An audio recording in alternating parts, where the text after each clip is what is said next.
So today I'll be starting chapter 12, birth of Emperor Pariksit, birth of Pariksit Maharaj.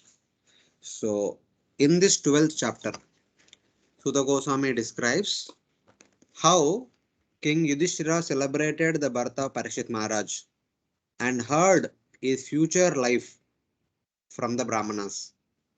No one had ever heard of such a devotional king who saw Lord Krishna when he was in the womb and punished Kali. These are the two special activities of Pariksit Maharaj. He saw Lord Krishna within the womb itself and he punished Kali, whom no one had punished in the history. So here the brief summary of the entire chapter. The first three verses, the Shaunaka inquire about the one of the old question which they asked Sutta Goswami in the fourth chapter. So then, in order to set up the environment, Sutta Goswami talks about the kingdom of Yudhishthira Maharaj in the next three verses. Then how Lord Krishna protected Pariksit Maharaj mentioned next. Then the birth of Pariksit Maharaj, then Jata ceremony of Pariksit Maharaj, then prediction of the future qualities and activities of Pariksit Maharaj, and then the growth of Pariksit Maharaj.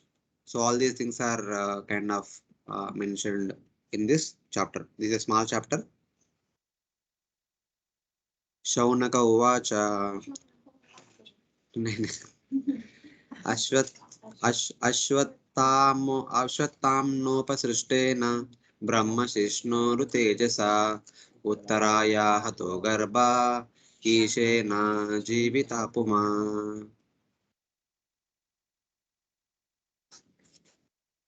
Someone read the translation. The sage Saunak said, the womb of Uttara, mother of Maharaj Pariksit, was spoiled by the dreadful and invincible Brahmastra weapon released by Aswatthama, but Maharaj Pariksit was saved by the Supreme Lord. Yeah. Now, continuing the story. The story was continued for so long. Now, interrupting the continuation of the story, Shaunaka is asking, the embryo killed by the intense heat of the Brahmastra. Uttaraya Hato Garbha Brahma Shirshnoru Tejasa. By the effulgence or by the potency of Brahmastra, already the embryo was killed, which was thrown by Ashwatthama. But it was revived by Lord Krishna. Ishena Jivita Puna. So Lord Krishna revitalized. Huh?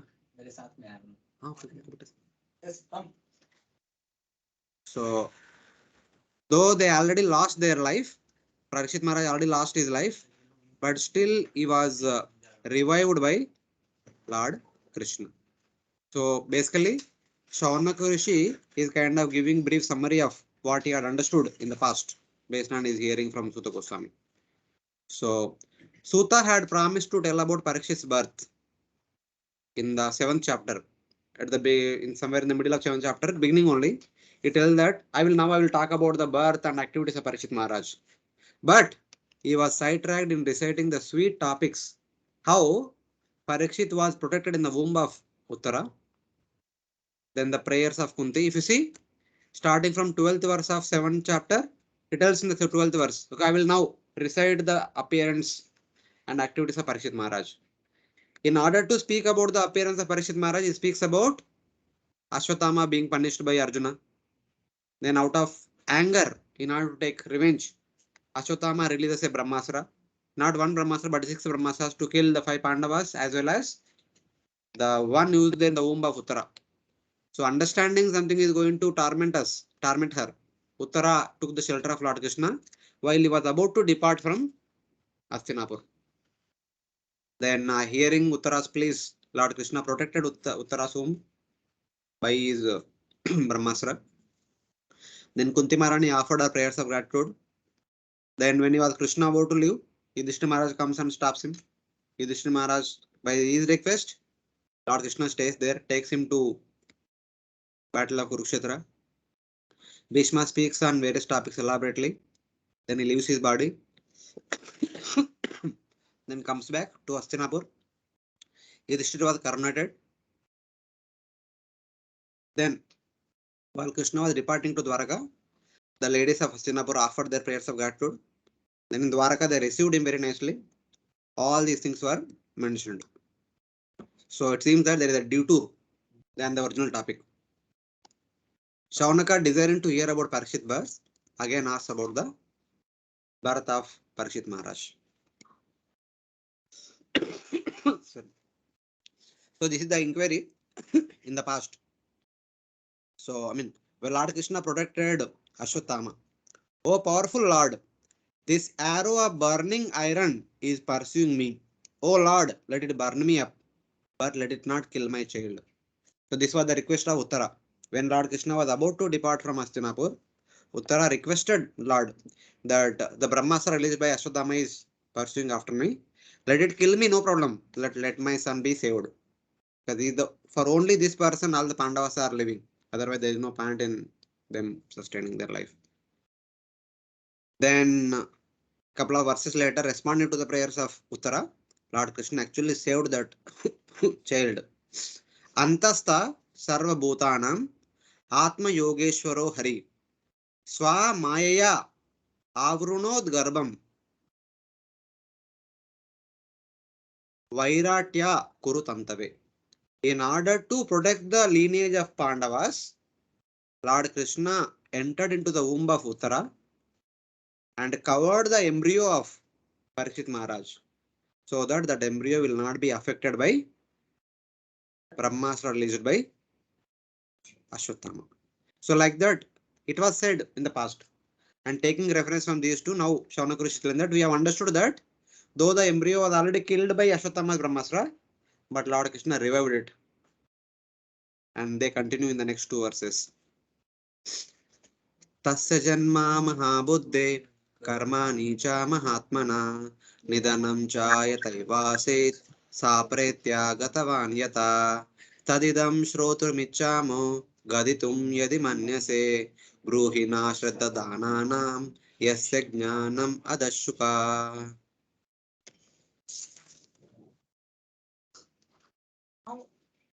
Please, little louder. How was the great Emperor Pariksit, who was a highly intelligent and great devotee, born in that home? How did his death take place? And what did he achieve after his death? Thomas. We all especially want to hear about King Maharaja Pariksit, to whom Shukadeva Goswami imparted transcendental knowledge. Please speak on this matter. So they say that Tasya Janma Mahabuddhe Karmani cha Mahatmana. Oh great soul, please speak about his birth and also Nidanam cha, his disappearance, and then Yata Vasis Sa Prete Gatavan Yata. After death, what happened to him? Whatever happened to him, whatever destiny obtained by him, please speak about all these three. The birth, sorry, Tasya Janma Mahabuddhe Karmani cha Mahatmana, his birth, his activities, his disappearance, and also his destiny. Why? Because Tadidam Shrotrimichamu, we are eager to hear about him. We are very eager to hear about Pariksit Maharaj. Gaditum Yadi Mannese. If at all you desire to speak, if at all you consider that we are qualified to hear, please speak. Because Bruhina Shadadananam, we are eager to hear. We have faith on the subject matter. We want to hear about it. Yasya Jnanam Adashuka. Whatever knowledge you obtained about Pariksit Maharaj from Sukadeva Goswami, please speak all that to us. So they are humbly requesting Sukadeva Goswami to continue the subject matter of the birth, activities, and disappearance, and the future destiny. So the same inquiry which they made long back in the 4th chapter, they made all these inquiries. Abhimanyu Sutam Suta Prahur Bhagavatottama Tasya Jnana Mahacharyam Karmani cha Gruhinina Tasya Janma Mahacharyam. The birth of Pariksit Maharaj is greatest of astonishment. Such kind of birth no one had in this world till now. It is special. He died and then again born. And within the womb only he saw the Lord. So what kind of that kind of fortune who will have? What kind of person can have that kind of good fortune? Sa Samrat Kasyava Heto Pandavanam Manavardhana Prayopavisto Gangayam Anadritya Virat Sriyam. So this person who is coming in the lineage of Pandavas, whose kingdom is flourishing like anything, who possessed of so many great wealth, but still he has taken unto the vow of Prayopavisto. Even though he is so powerful, he could have contracted the curse pronounced by Shringi, but still he has taken to the vow of Prayopavesha, fast until death for the 7 days, which he came to know. So, and one more thing they say that Jivanti na atmartam asau parashrayam mumocha nirvidya kutak kalevaram.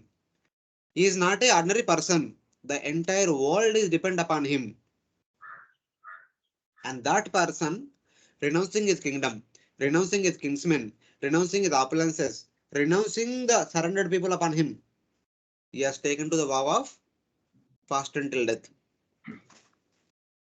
So why did he took up that kind of strict decision? So we want to understand. Such kind of inquiries are made in the 4th chapter, text number 9 to 12. So taking the same, repeating the same inquiry, now they are requesting Sudha Goswami to start the story. So one point is there, Pretya. This word you must have heard. Whatever you hear this word, whenever you hear this word Pretya, what do you come across? What do you remember? Both Pret. Dead body. Hmm? Dead body. Dead body. Dead body is called Kalevaram. It is never called as Preta. Ghost. Ghost is called, no. Ghost means Bhuta. Ghost is never a Preta. In Bhagavad Gita, it comes many places. Lord Krishna. Pishacha. Okay, Bhuta is the ordinary ghost. Pusha says Bhayankar ghost. Something like that. Breath is the soul before it gets new body. Huh? No, forever. Soul before gets new body. So Preta is the transition period. After a person dies, the Jiva goes along with the subtle body. That subtle body, before it gets the new gross body, it is called Preta. So for that Preta only all samskaras are performed. Antyeshti samskara, it is basically performed to give a new gross body to the Preta. Because the transition period is not at all auspicious. It is not at all good. So for any deceased person, at least as per our Vedic culture, the Antyeshti is performed properly. Even other cultures also, religious culture, they have something, somewhere or other, some method, some procedure is there they follow. That is basically to allow the Preta to get a new gross body, so that it can go to the next destiny. Whether it may go to hellish planets, whether it may go to other species, whether it may go to another mother's womb, wherever. So it is soul with subtle body. Yeah, subtle body with the soul. That is called Preta. Hare Krishna Prabhu. Hare Krishna. Prabhu, any idea what is the transition period? It depends on one's karma, one's desires. Generally, transition period is that the 12 days. So on the final karma, whatever that they do, in the sense that Antyeshti, afterwards at least they are supposed to get the body, and they are supposed to go to Yamaraj, abode of Yamaraj, and from there that next their future destiny will be decided. That's why the samskaras are very religiously performed all over India. In those 12 days, na. So whatever son, whoever is the son, eldest son of the deceased parents, he performs all the rituals. So as part of the rituals is development of the gross body for the deceased person. So finally on the 12th day, so the person gets the full developed body. Just like when the child in the womb, for the development of the body it takes 9 months. So after death, the development of the body will take 10 to 12 days. So in that way. But even in spite of getting that body, some people does not want to go to Yamloka, because they are too attached to the material facilities or material possessions that they acquired throughout the life. So they will be literally dragged by the Yamadutas. So such kind of people will take 1 month, 2 months, 3 months, 4 months, 6 months, all the way up to 1 year. It is said in the Bhagavatam later in 3rd canto. Some jivas will take 1 year to go to Yamloka because they are too attached for the facilities they acquired throughout the life. They do not want to part with them. So they will take more time. Otherwise, people who lead a life of piety and life of renunciation, they instantly they give up. They understand. Anyway, this temporary world no need to be attached. So as soon as they die, maybe after 12 days they'll leave this place. They'll not come back. In the custom, people are reading the Garud Puran. So what is the connection with this? I don't know. You ask them. Those who read, Garuda Purana talks about what happens afterwards. The details are there in more elaborately mentioned. Some say we should not read. Some say we should read. So different people have different opinions. So what is the difference between Bhuta and Preta? Bhuta is also without body. All are ghosts only. In the ghosts also there are many varieties. Bhuta, Preta, Vishasha, Vetala, Kushmanda. Like that, so many varieties are there. So like generally till 12 days you'll call it faith. After 12 days you can call it Bhuta. Like if not it's Bhuta. still there. See, Bhuta, Preta are like they do not even get any grass body. They are without any grass body. When you get a grass body, so they'll get into other life species. When they go to Yamaloka, the grass body is called in Yamaloka as Yatana Deha. It is called specifically Yatana Deha. If they happen to go to Pitraloka or Devaloka, they get Devata body. If they happen to take birth in another human animal species, anyway, the body will be developed in the womb. So in that way, that will, according to their karma, it will happen. Otherwise, during this transition period, it is called Pretya. Pretya is basically the transition period after death and before the next birth, or before going to hell. That intermediate transition period is called Pretya. So like somebody commits suicide, like after 12 days, whatever still it will not get body, so that will be both. They'll remain a subtle body. They are called as both. That period can be very huge. For whom? Means like one is not getting a gross body. Hmm. Like here there are the ghosts. Certain places they are ghost lives, so they are in their subtle body without any gross body. Yes, yes. So they continue to live for 100, 200 many years also. If no one does anything for them, they will continue to live. There are two things. If they are still attached and no one is doing anything, they'll continue to stay there. If they are detached, okay, enough is enough, and I don't want to stay here. They'll move on. Yeah. Yes, or as we read in Bhagavad Gita, Yanti Deva Vrata Deva Pitrun Yanti Pitrunota, Bhutani Yanti Bhuteja, Yanti Madhyajunopimam. Those people in their entire life who are attracted to this witchcraft, tantric kind of thing. So the whole life they spend in tantric only. Eventually, after that, they will become part of one among them. Okay, that is what they thought of throughout the life. That is what they become familiar with, and that is what they want to aspire to become. So they will become like that. It is all Tada Sadbhava Bhavita. Sada Tadbhava Bhavita. As we read in Bhagavad Gita, Yam Yam Vapi Smaran Bhavam Tajati Antes Kalevaram Tam Tam Yaveti Kaunteva Sada Tadbhava Bhavita. So whatever we do throughout the life, that is what we remember at the time of death. That is what we get after death. So it is very simple, pretty simple. So why is it compulsory to take a body?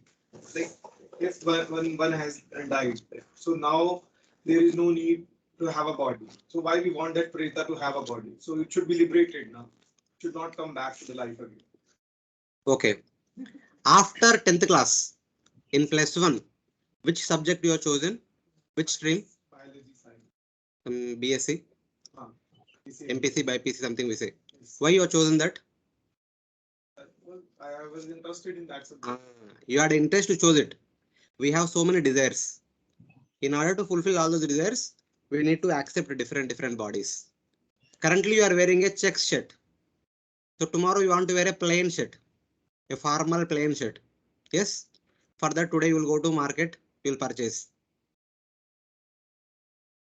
Same way, just like we change the clothes, similarly, we change the bodies to fulfill our desires. So one desire we may not be fulfilling this body. For example, now we see every day so many birds are flying here above our terrace. If you go to our terrace, birds are always flying. So we may develop a desire. Let me also fly without any problem freely. So you already made your desire. It is already stored. So material nature will facilitate that. Next life you will get a bird's body. You will fly for one lifetime. Simple, pretty simple. So why we want that soul to be? You only desired, na? Things. I mean, at last, like, people want that now we should be liberated. The why, the root. Wait. It's not about that. The overall why we want is all about the nature of soul is always seeking for pleasure. The soul constitutional position is Anandamayo Abhyasat. It is always endeavoring to get happiness from variety of ways. So one of the way we are currently think that I will become happy by becoming a bird, by flying like a bird. So okay, इच्छा है ना करके देखो ना एक बार. So Prakriti will provide the facility. So become bird and try get happiness. So something like that. It is very simple. Like children, when they see ice cream box, they say, "Mama, ice cream चाहिए." So parents will give. No one will say. Like that maternal nature as kind mother provide. आपका इच्छा है ना पूरा करो. करते रहो. जब तक you deserve. If you don't deserve, they will not give. You are already deceased, Prabhuji. then they will not give. Krishna. Yes, Hare Krishna. Hare Yes. Krishna. Yes. Go ahead.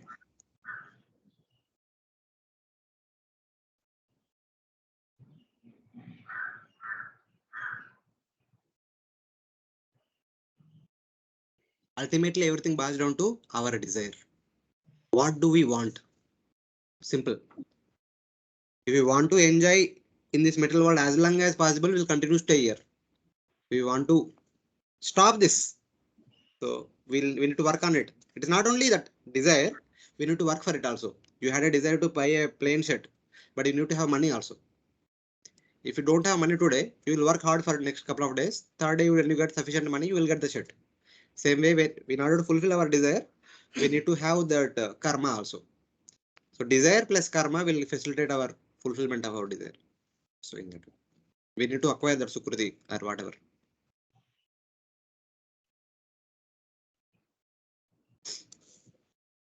So then, in the 7th chapter, it is said that Parikshitota Rajarsher Janma Karma Vilapanam Samstaucha Panduputranam Vakshe Krishna Katodayam. Sudha Goswami there said that till now I have spoken about how Bhagavatam appeared through the medium of Narada and Vyasa. So now I will speak about the birth, activities and death of King Pariksit and the death march of the Pandavas. All these pastimes will give rise to Krishna Katha. Because they are all connected to Krishna Katha, I will speak about them. So with that intention, Sudha Goswami started, but in between he went on detour. So now Shavanaka Rishi is recommending him. So my dear sir, long back you said you will speak about the birth activities and the death march of the Pariksit Maharaj and Pandavas. अभी कहाँ गए आप? Krishna journey में आप डूब गए. So now Sudha Goswami coming back to the track. Apipala Dharmaraja Pitruvadranjayam Praja Nispruha Sarvakamebhya Krishna Padanu Sevaya. Sri Goswami said, Emperor Yudhishthir administered generously to overcome during his reign. He was exactly like his father. He had no personal ambition and was freed from all sorts of sense gratification because of his continuous service unto the lotus feet of Lord Sri Krishna. So in the previous part, Prabhupada talks about the importance of hearing and especially importance of hearing from a bona fide representative of Srila Vyasadeva. Not hearing here and there, not hearing from anyone and everyone, and not superficial hearing. Because in the previous verse they said that Shraddha Danam, Bruhi Shraddha Danam. Kindly speak to us who are full of faith. Only a faithful student can really understand what the speaker is speaking. So it is very much essential point about which Prabhupada writes in the entire purport. So in the Bhagavatam, Pariksit Maharaj is the faithful hearer, Sukadeva Goswami the potent speaker. So that led to the appearance of Bhagavatam in the midst of the entire society. So now Sudha Goswami is continuing. He says that Yudhishthir, like his father, freed from personal desires by engaging in service to the Lord, satisfied the protected citizens. Api Palad Dharma Raja Pitruvad Ranjayan Praja. Yudhishthir Maharaj looked after each and every citizen in his kingdom as their own father. He treated every citizen in his kingdom as his own children. Obviously, the parents will have natural affection toward their children. Whatever needed for the children, the parents are always eager to provide. Even though the neighbor's child may be very good, very obedient, but maybe once in a while they may give gift, but they will not look after every need. Yes, all of you are parent, na? The neighbor child may be good, maybe obedient, and maybe is night speaking. Once in a while, you may give some chocolate or etc. etc. But you don't look after every need of that child. But it is not like Yudhishthira Maharaj is unlike like that. He looked after every child as his own, or every citizen as his own child. Looked after their well-being, because he looked into that particular activity of taking care of each and every living entity as service to the Supreme Lord.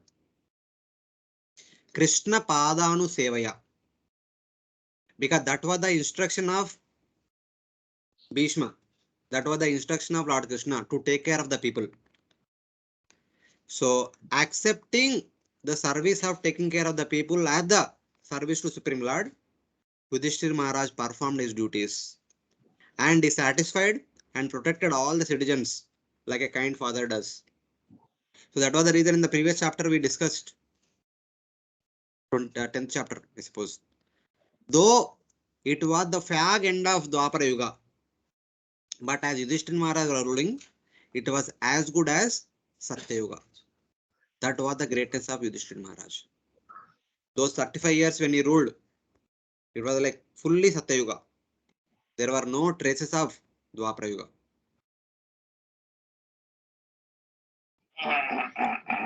Thus, 3 verses describe Yudhishthira Maharaj. Hare Krishna.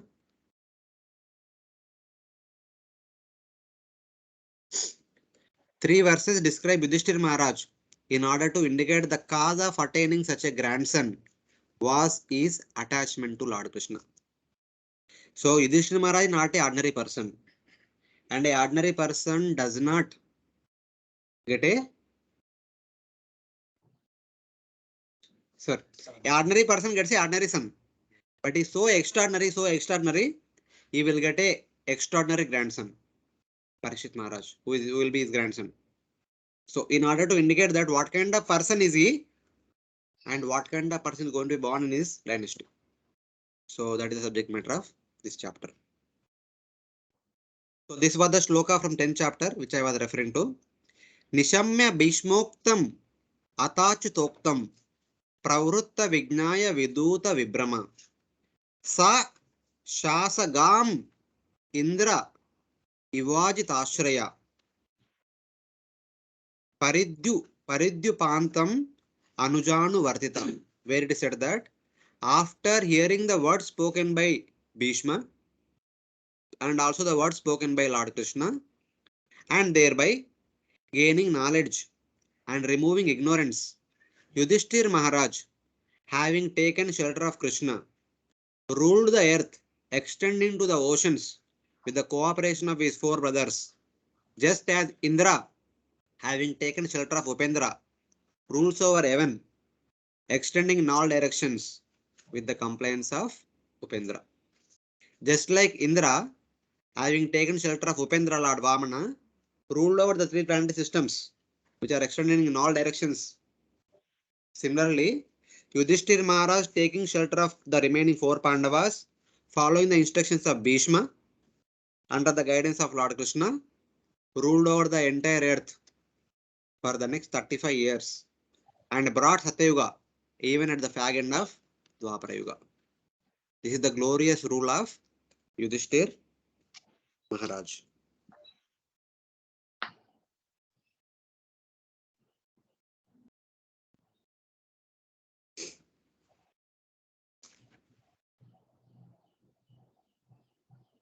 So Srila Prabhupada writes, the need of Krishna consciousness for a ruler.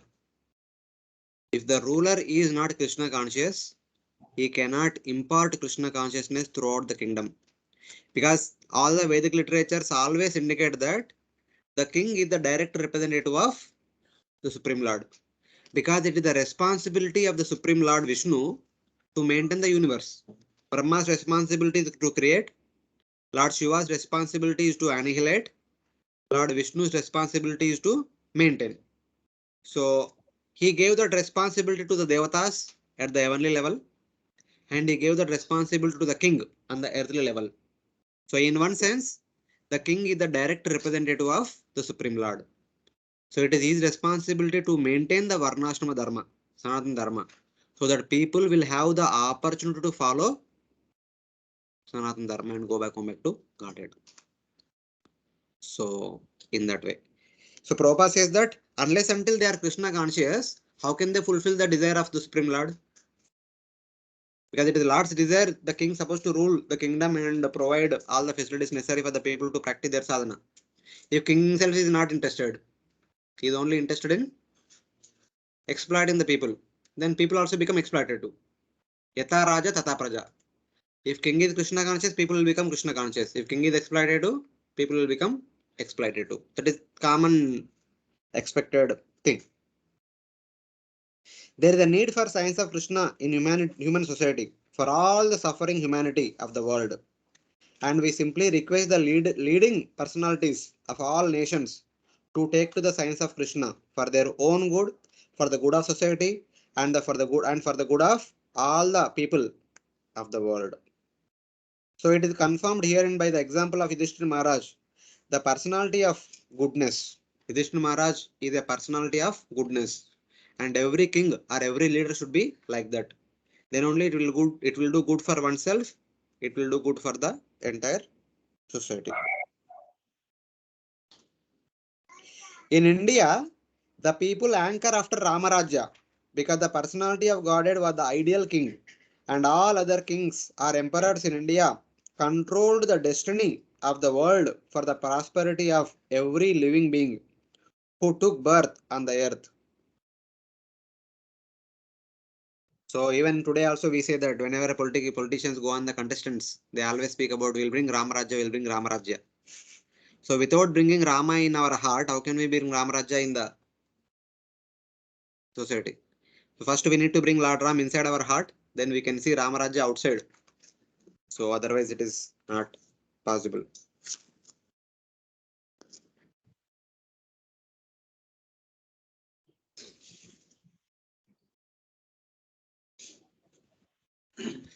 So Prabhupada says that the king represents all the living beings, the aquatics, plants, trees, reptiles, birds, animals, and man. So the Vedic understanding is the king is responsible for the protection of all the living entities, not just human beings. It is the duty of the king to look after the well-being of variety of living entities. Every one of them is a part and parcel of the Supreme Lord. Every living entity comes from the Supreme Lord. The Supreme Lord maintains every living entity, and king is the representative of the Supreme Lord. So king is supposed to do Lord's duty, Lord's activity. If king does not do this, for the sake of humans' comforts, they are causing trouble to other living entities, then he is not representing the Supreme Lord. Every one of them is a part of the part and parcel of Supreme Lord, and the king, being the representative of Supreme Lord, is duty bound to give proper protection to every one of them. This is not the case with the present. Sorry, this is not the case with the presidents and dictators of the demoralized system of administration, where the lower animals are given no protection, while the higher animals are given so-called protection. So Prabhupada meant the higher animals means the human beings, so-called human beings. But this is a great science which can be learned only by one who knows the science of Krishna. By knowing the science of Krishna, one can become the most perfect man in the world. And unless one has knowledge in this science, all qualifications and doctorate diplomas acquired by academic education are spoiled and useless.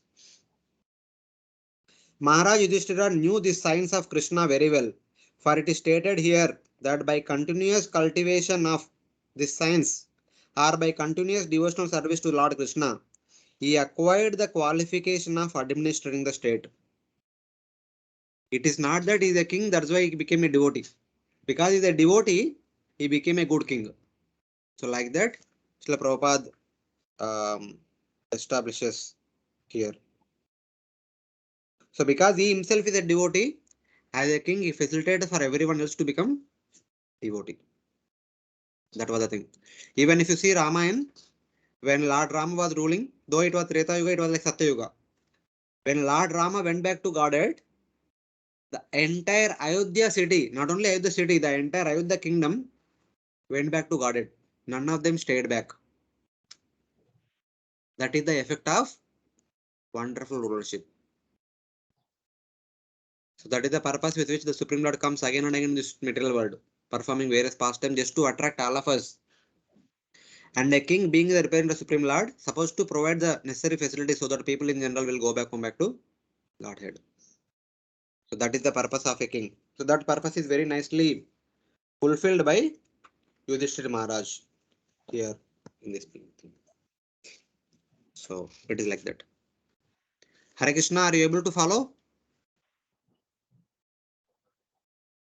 Yes, Prabhuji. Yes, Prabhuji. Okay. Yes, Prabhuji. And Yes, Prabhuji.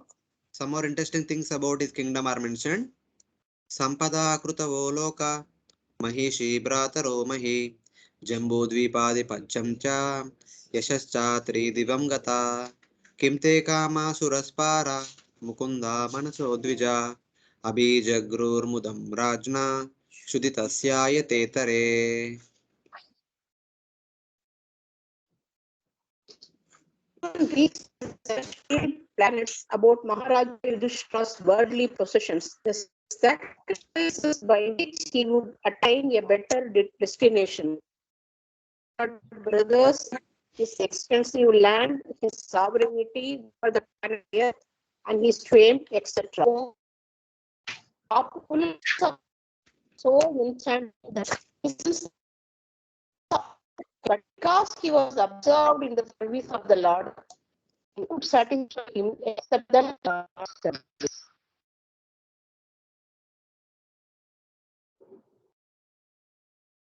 So here Sudha Goswami is saying that, oh my dear Shaunaka the Rishis, Yudhishthira Maharaj had all wealth, Sampado, Krutavo Loka, Mahishi, Brataro Mahi. Yudhishthira Maharaj had all wealth. He could perform all, Kratavo refers to he could perform all the sacrifices, planets, queens, brothers, the earth, lordship over Jambudipa, and fame in Swarga, desirable even for the Devatas. He had all such wonderful facilities, wonderful associates who are desired by the Devatas even. Such kind of facilities are there. That means his glories are sung in the heavenly abodes. And they are all aspiring the position that Yudhishthira Maharaj is in. Did these things gave joy to the king? Kimte Kama Suraspara? Did all these things such as Sampada, performance of sacrifices, lokas, wives, brothers, and the land and lordship over Jambudipa, did they give happiness to him? He says that. Actually, Sutta Goswami is asking a question. Did these things give joy to the king, whose mind was only fixed on Mukunda, without deviation and nothing else? Kimte Kama Suraspara Mukunda Manaso Dvija. So, my dear Brahmanas, his heart is only focused on Mukunda. In spite of being situated in the midst of so many wonderful opulences which are desired by Devatas, but he is not at all attached to any of them. He is only attached to service of the lotus feet of Mukunda. And that too, not once in a while. Abhi Jahurur, continuously. His meditation on Lord's lotus feet is continuous, not once in a while, only in the everyday in the morning during Japa time. And throughout the day we are on our own. It's not like that. It is a continuous meditation on Lord's lotus feet. Kama Suras Para is one and only one desire is meditation on Supreme Lord's lotus feet. So in spite of being situated in all these things, none of these things gave him any pleasure because he's not interested in them. So why would he derive pleasure from them? He's only interested in meditation on Supreme Lord. That meditation only gave him complete satisfaction. Mudam Rajna. The Lord was completely satisfied with that meditation on the Supreme Lord. So that is the consciousness of Yudhishthir Maharaj.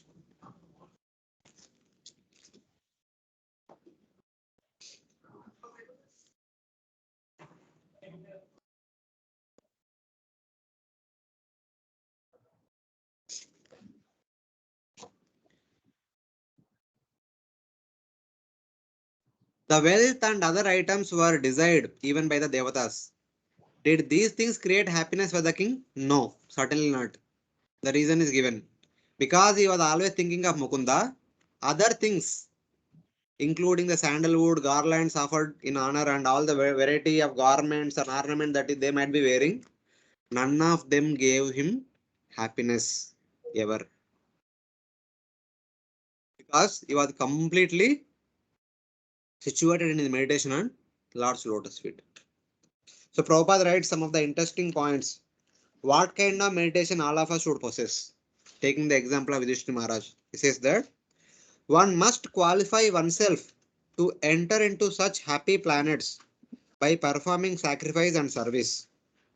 Those who are sinful in every step of life can expect only to be degraded into animal life, to suffer more and more the pangs of the material existence.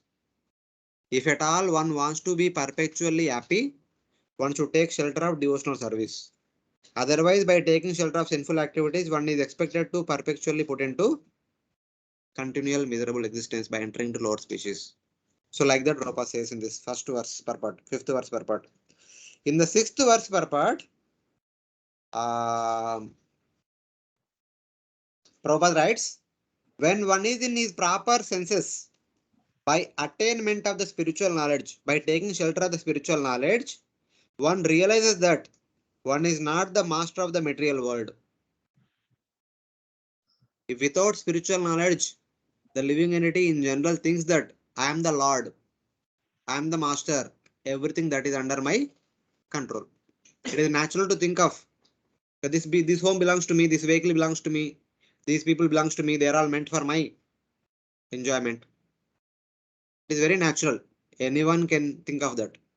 But a person with spiritual knowledge will never think like that because one realizes that one is not the master of the material world, but is only a servant of the senses.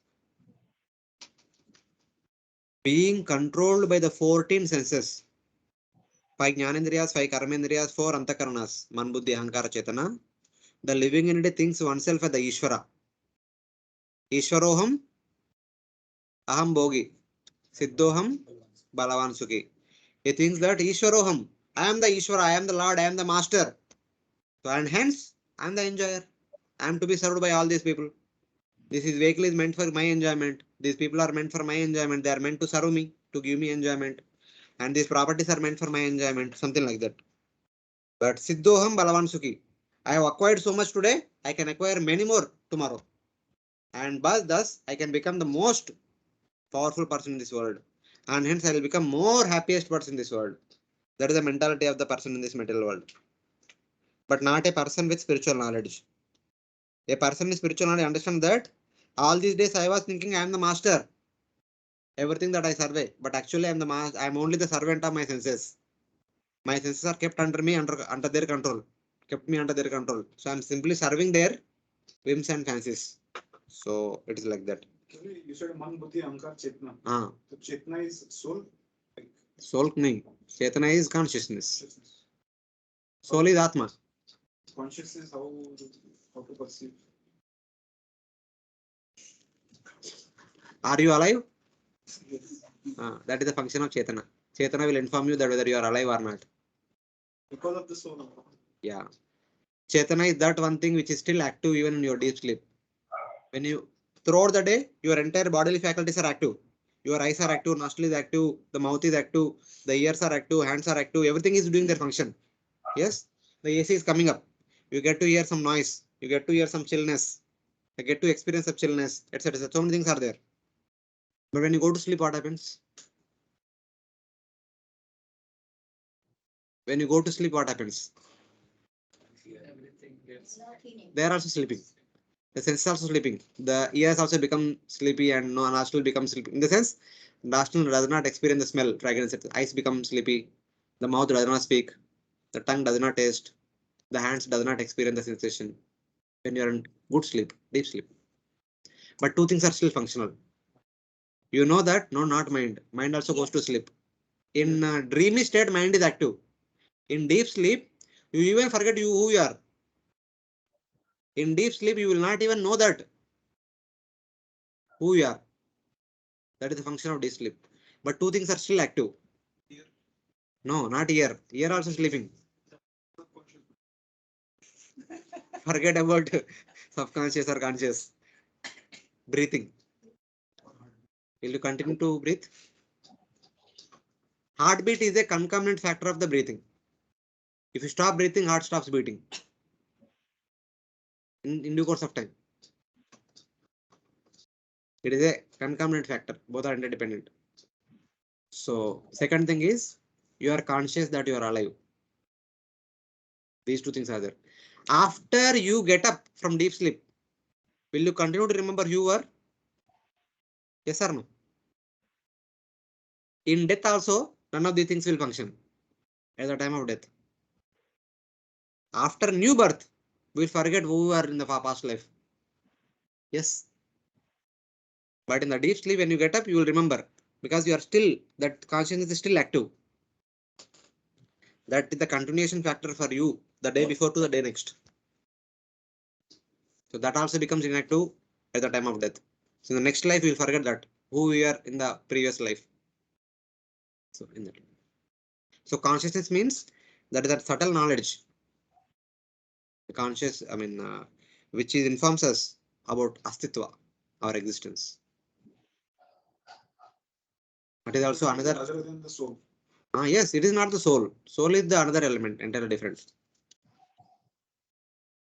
But normally subtle body we say only man buddhi ahankara. No, we say man buddhi ahankara chetana. Chetana also. But it comes from soul, right? Which comes from soul? Chetana. No, it exists separately. It does not come from soul. It has its own existence. Just like the mind has separate existence, chetana also has separate existence. All these are separate from the soul. But says no, when soul leaves, then Chetana also. Subtle body enters, subtle body leaves. What to speak of chetana? The 14 elements go along with the soul. The 5 jnanendriyas, 5 karmendriyas, man buddhi ahankara chetana, all the 14 will follow along with the soul to the next body. We left behind only grass body, which is made up of earth, water, fire, ether, the 5 Panchamahabhutas. So they go along with the soul. Without soul, they can't exist. No. No, but then we are liberated, then soul becomes separated from these elements. Yeah, liberation means even giving up the subtle body. Death means giving up the gross body.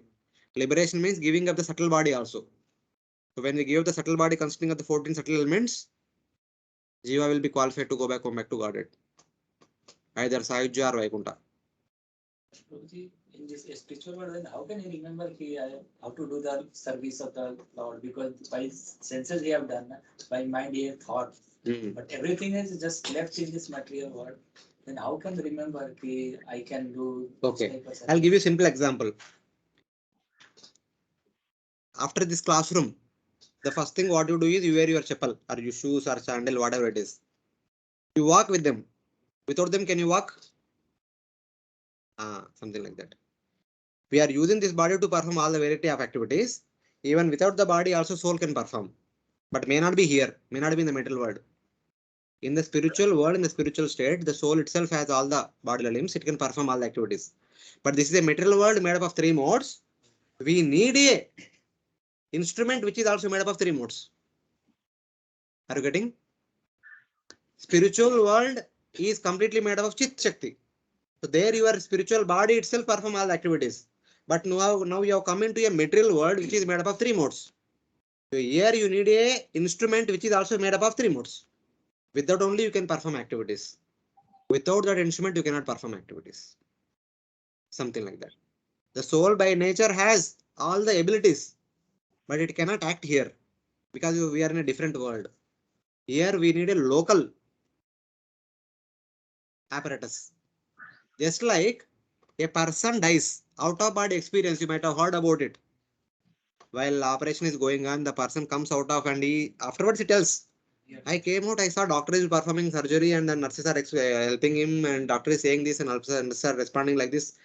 There are so many case studies have been recorded. So who is witnessing all those things? The subtle body has the capacity to see. Subtle body has the capacity to hear. Subtle body has the capacity to remember. But the subtle body cannot stop the nurse, cannot stop the doctor because he has no apparatus to do it. The apparatus is through this fleshy body. The fleshy body is missing. So we need a fleshy body to interact with another person who is in the flesh body. In the spiritual world, everyone is spirit. The spirit interacts with spirit and spirit performs all the spiritual activities without any interruption. So it is like that. Where we are matters. Huh? We are in matter. That's why matter matters.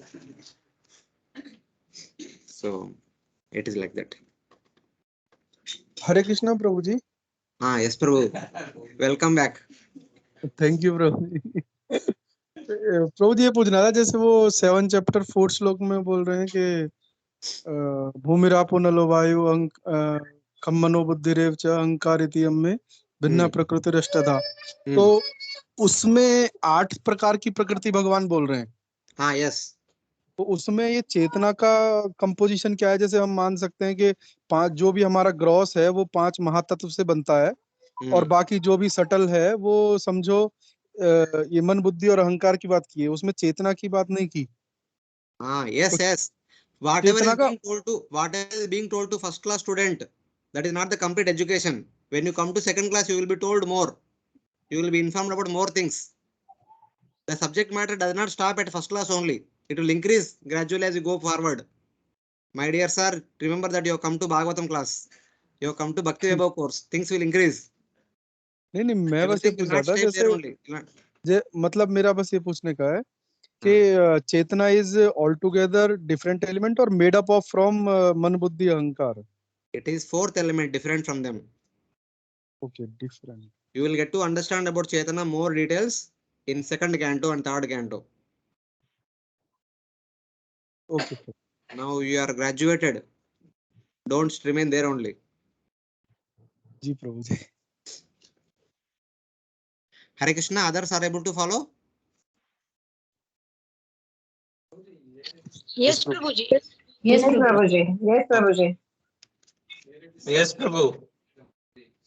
They also need to hear. In this verse, it is said that Yudhishthira Maharaj had a lordship over Jambudip. Jambudip means only this earth planet or Wait till fifth canto. You'll understand what is Jambudip. Till then, अभी तक उतना याद रखो Yudhishthira Maharaj role in Jambudvipa. Otherwise, you read book if you want now only. So Srila Prabhupada writes in the purport for the 6th verse. This is the second paragraph starting from the beginning. The whole material world is full of hungry living beings. The hunger is not for good food. Prabhupada writes, everyone in the material world is hungry. They are not hungry for good food. Instead, they are not hungry for good food, shelter, or sense gratification. Instead, the hunger is for the spiritual atmosphere. No one knows about it, but that is a fact. Prabhupada always says that there are so many resources. The Mother Earth can produce even if the population becomes tribal also. If the mercantile community does not become greedy. Otherwise, the Mother Nature can provide whatever the number of population can grow on the surface of the earth. There is no dearth of basic necessities. But the only one thing which is lack in this material world is the spiritual atmosphere.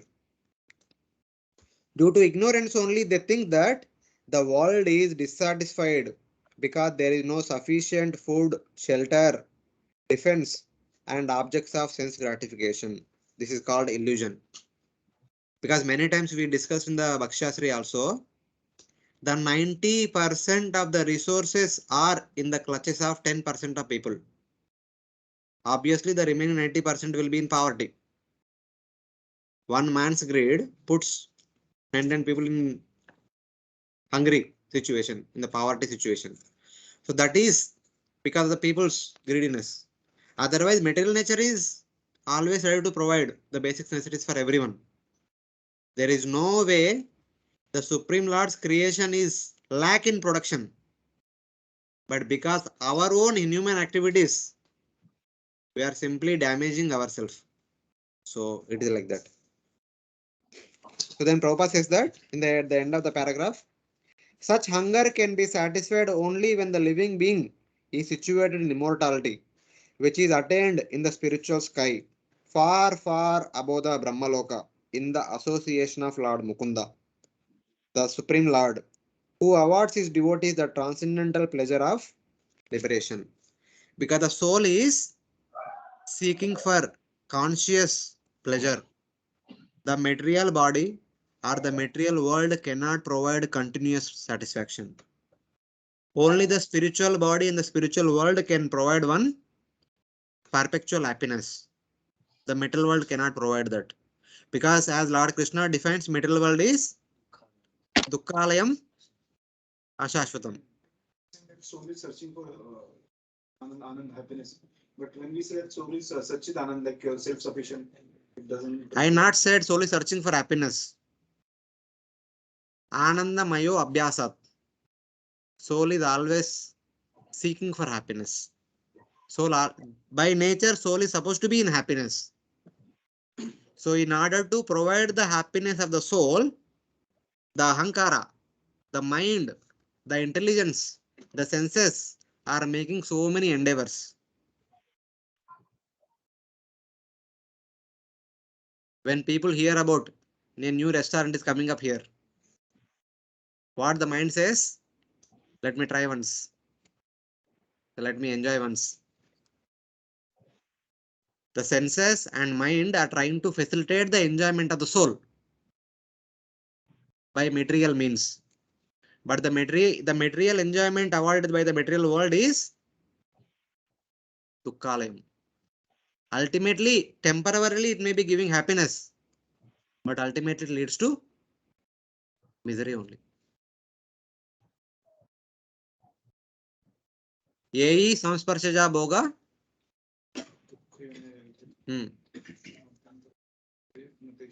मतलब लो थोड़ा loudly.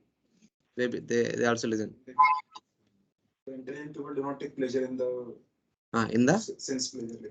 Why? Which are born out of competition. Why? Temporary. Adi antavanta kaunteya. Any material pleasure in this material world has a beginning and as an end. The pleasure itself has a beginning and an end, but subsequent follow-up misery is unending.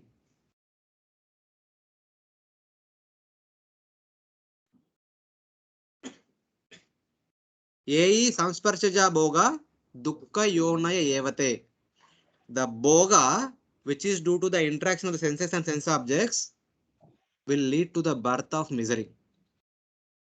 A mother goes through pregnancy period of 9 months, but the child lives for 90 years. Which is more? Giving birth is more? Giving birth taking more time, or the existence of the child taking more time? Same way. The enjoyment is like the 9 months pregnancy period. The follow-up misery is like the 90 years lifetime. So that is like that in this material world. Sukaya karmani karoti loko nate sukam vanaya duparamamba. Vindeta buya tatayeva dukkam yadatra yuktam bhagavan vadenna. Sukaya karmani karoti loko. Ayam. In this material world, people perform various activities expecting for or trying to get happiness, trying to get sukha, the physical pleasure, the bodily pleasure.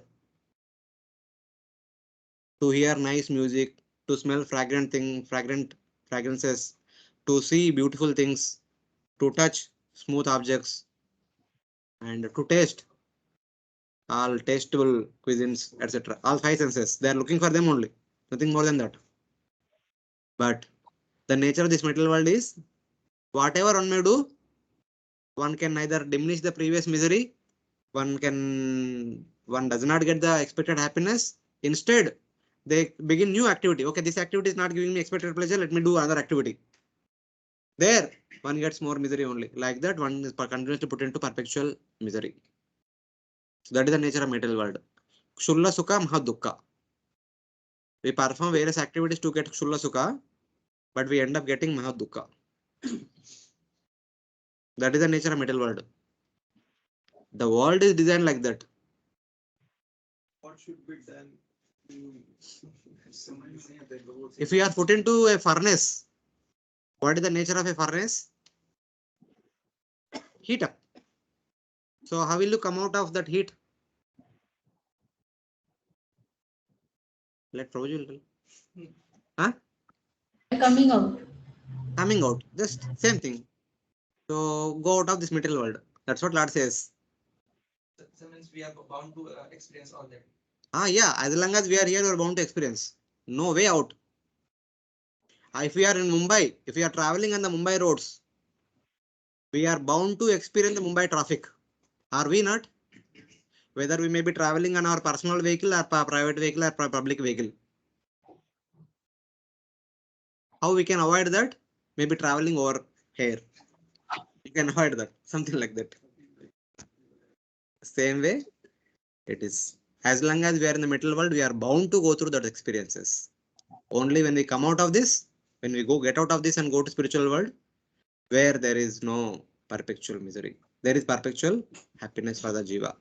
The soul will be naturally situated in the natural position. So in that way. So those are the couple of points from Srila Prabhupada. And if you remember in the past chapter, what was the kingdom look like when Yudhishthira Maharaj ruling?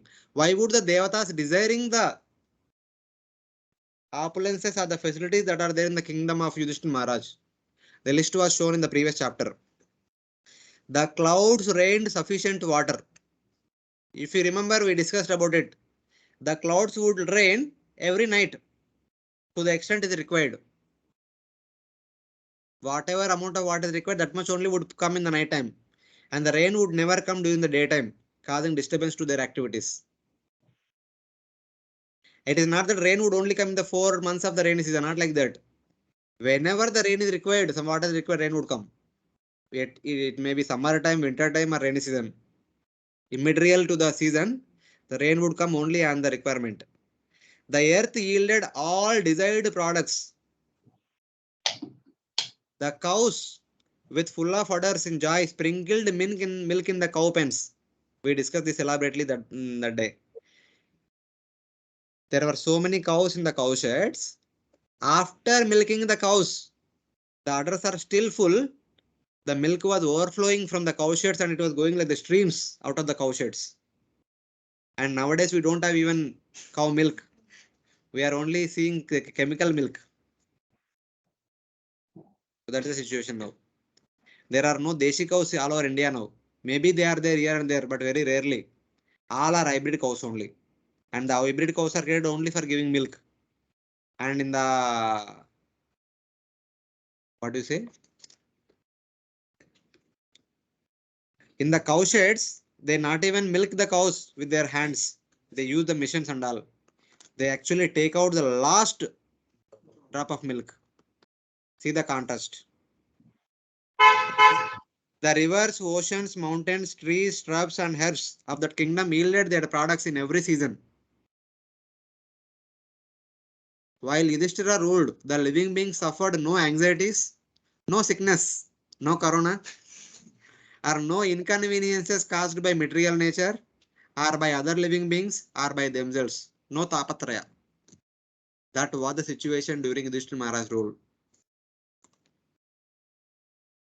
So it was like that. So now Sudha Goswami continues. Matur Garbhagato Veera Satada Bhrugunandana Dadarsha Purusham Kanchit Dhayyamano Asra Tejasa.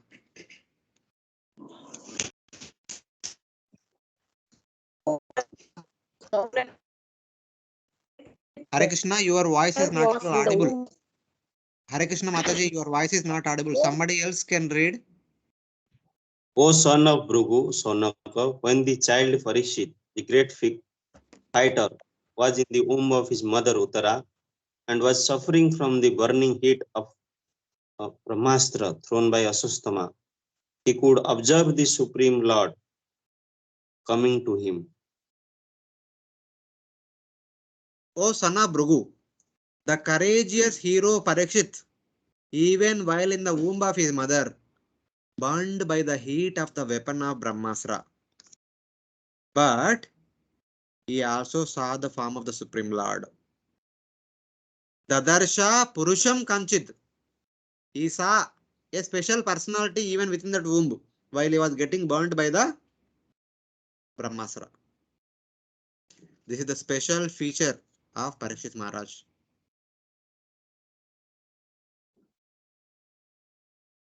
The topic of discussion now begins.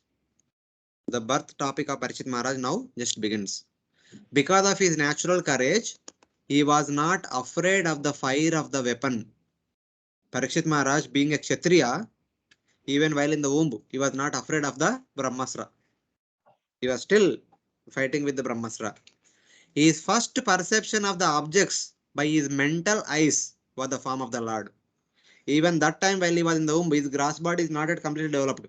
He did not open his eyes in the womb. With his Manonetra, with his mental eye only, he perceived Lord Krishna who entered into the womb of Uttara in order to protect Pariksit Maharaj from Brahmastra. So this is out of body experience. Pariksit Maharaj is also having a out of body experience now. Because since he is in the womb, he cannot open his eyes. Physical eyes cannot be opened. But still he saw Pariksit Supreme Lord. That is due through his subtle senses, through his subtle body. So in that way.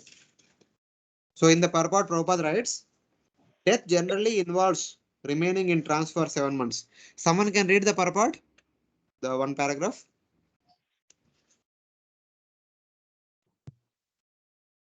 Death Death generally generally involves remaining in trance for 7 months.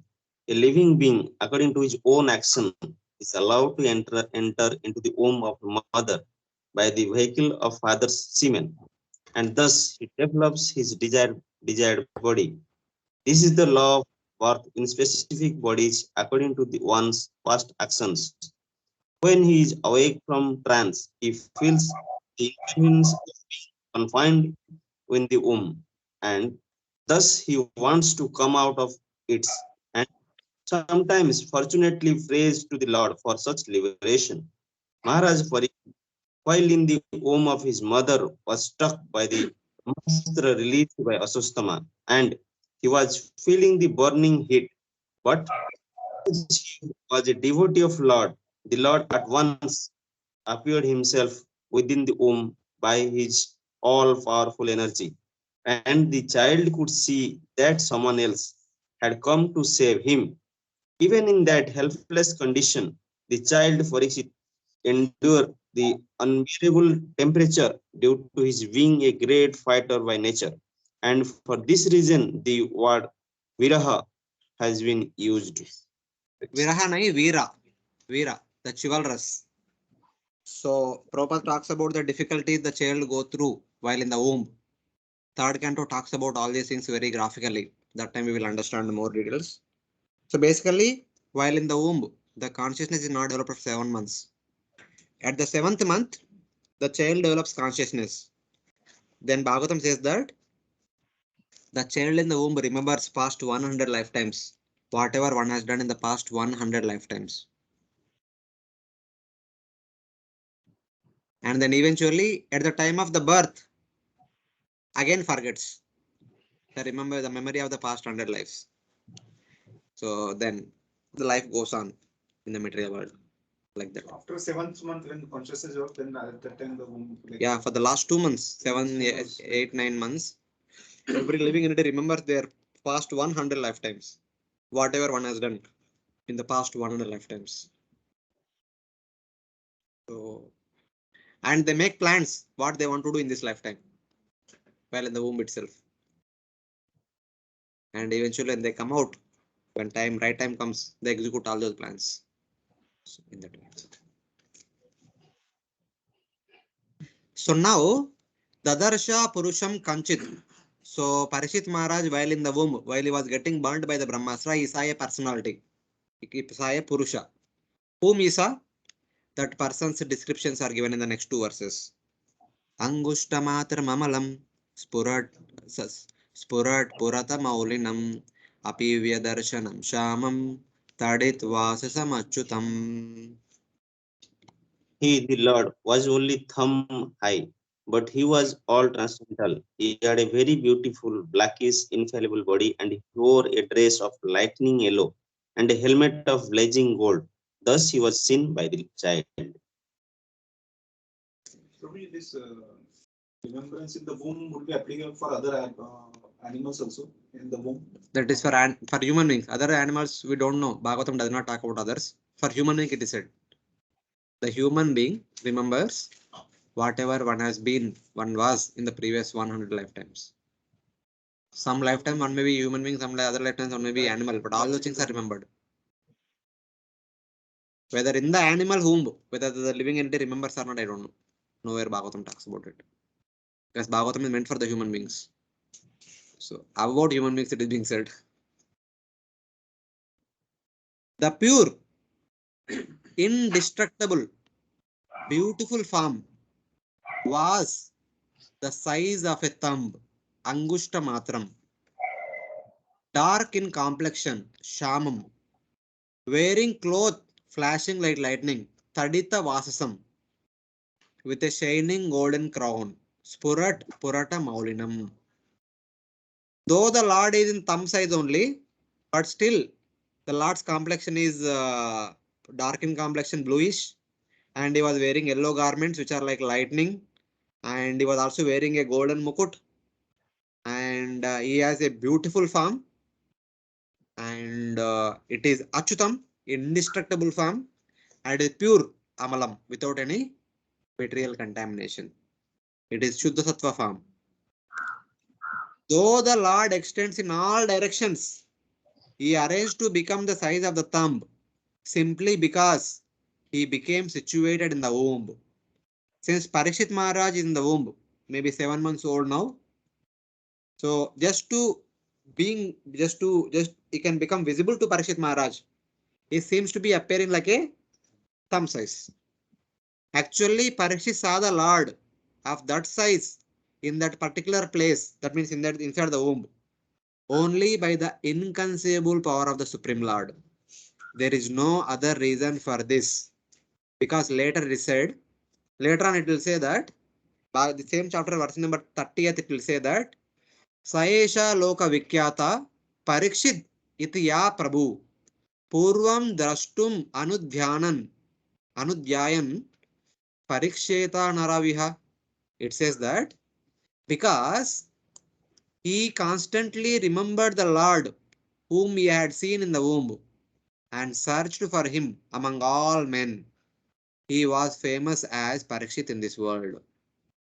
So now Parikshit Maharaj is seeing one special person with 4 hands, mukut, yellow garments, bluish complexion, etc. etc. After he comes out of the womb, when he starts walking or something like that, he starts examining everyone whomsoever he come across. Are you the same person appeared in when I was in the womb? Like that, he was actually inquiring everyone. He was actually examining everyone whomsoever he come across. That's how he got the name Parikshit. Whatever he had seen in the womb, he remembered it completely, and he was searching for him after he came out of the womb. So that means, and though Bhagavatam said that he appeared in the thumb size, if it is thumb size, you should not have looked in the human beings. Human beings are not thumb size. But since he was in the womb, he was like a small infant. So in order to accommodate his vision, the Lord seems to be appearing like a thumb size. But he understood that it is not a thumb size, it is like a normal human being, full scale human being. So that's why he looked for that personality among the human beings. If he was thumb size, he could have gone to some other place and is supposed to look for the people of thumb size. So it is like that.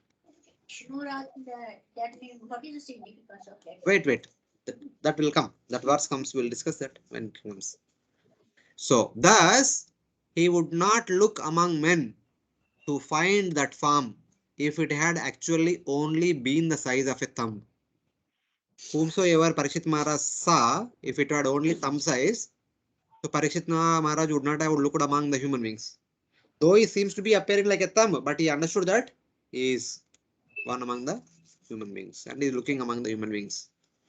The form he saw was most beautiful. He wore a gold crown. He was dark in complexion and wearing clothes shining like the lightning, Pitambar. This indicates that he is form like a rain cloud. Shamam, the body of the Lord is like a rain cloud, ornamented with lightning in the rainy season, had suddenly appeared in the sky of Uttarasumb. The Uttarasumb is like the sky. To save the young elephant Pariksit, who was being burned by the forest fire of the Brahmastra. The entire scene is like there is a small elephant kid, okay, young elephant, which is walking in the forest, and suddenly the forest got burnt by the forest fire.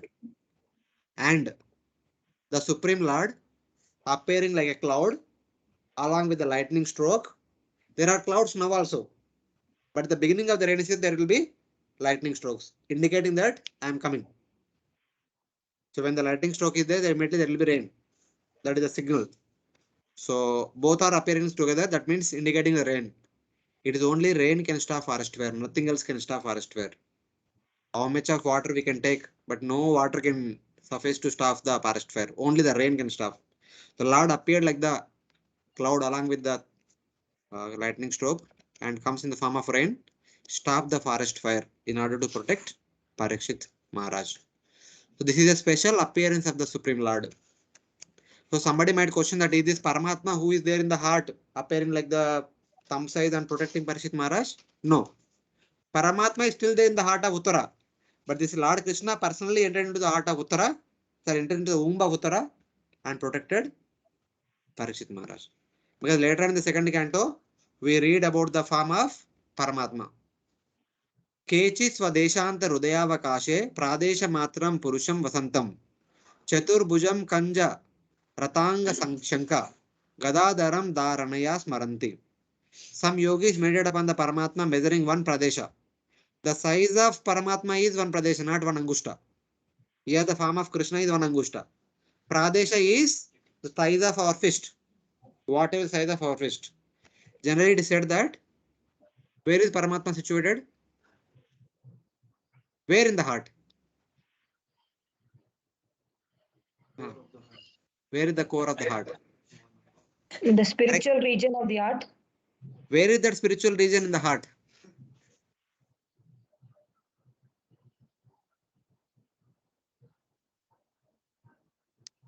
Next to the Jiva. Okay, but now where is that Jiva? Hanging on the 5 types of hair. Okay, they are hanging on the 5 types of hair. But where are the 5 types of hair? The understanding of this word Pradesha Matram is, for any human being, the size of the heart is equal to their fist. For a small child, the size of the heart is equal to their small fist. For the grown-up person, the size of the heart is equal to their grown-up fist.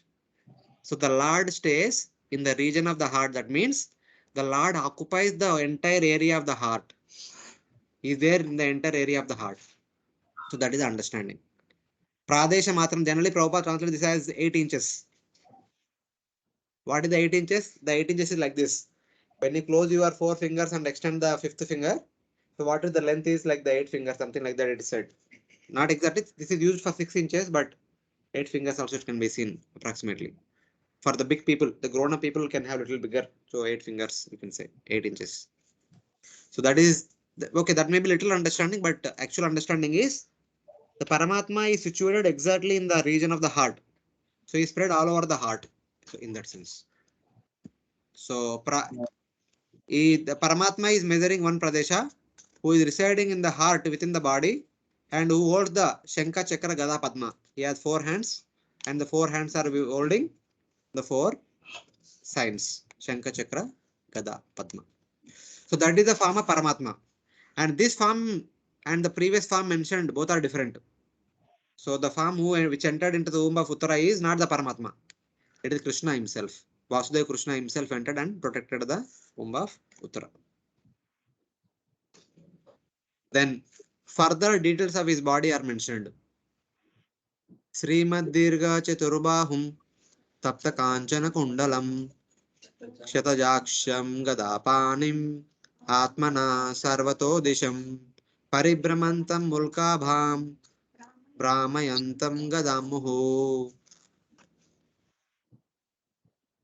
Lord was enriched with 4 hands, earrings of molten gold, and eyes blood red with fire. As he lorded about, his club constantly encircled him like a shooting star.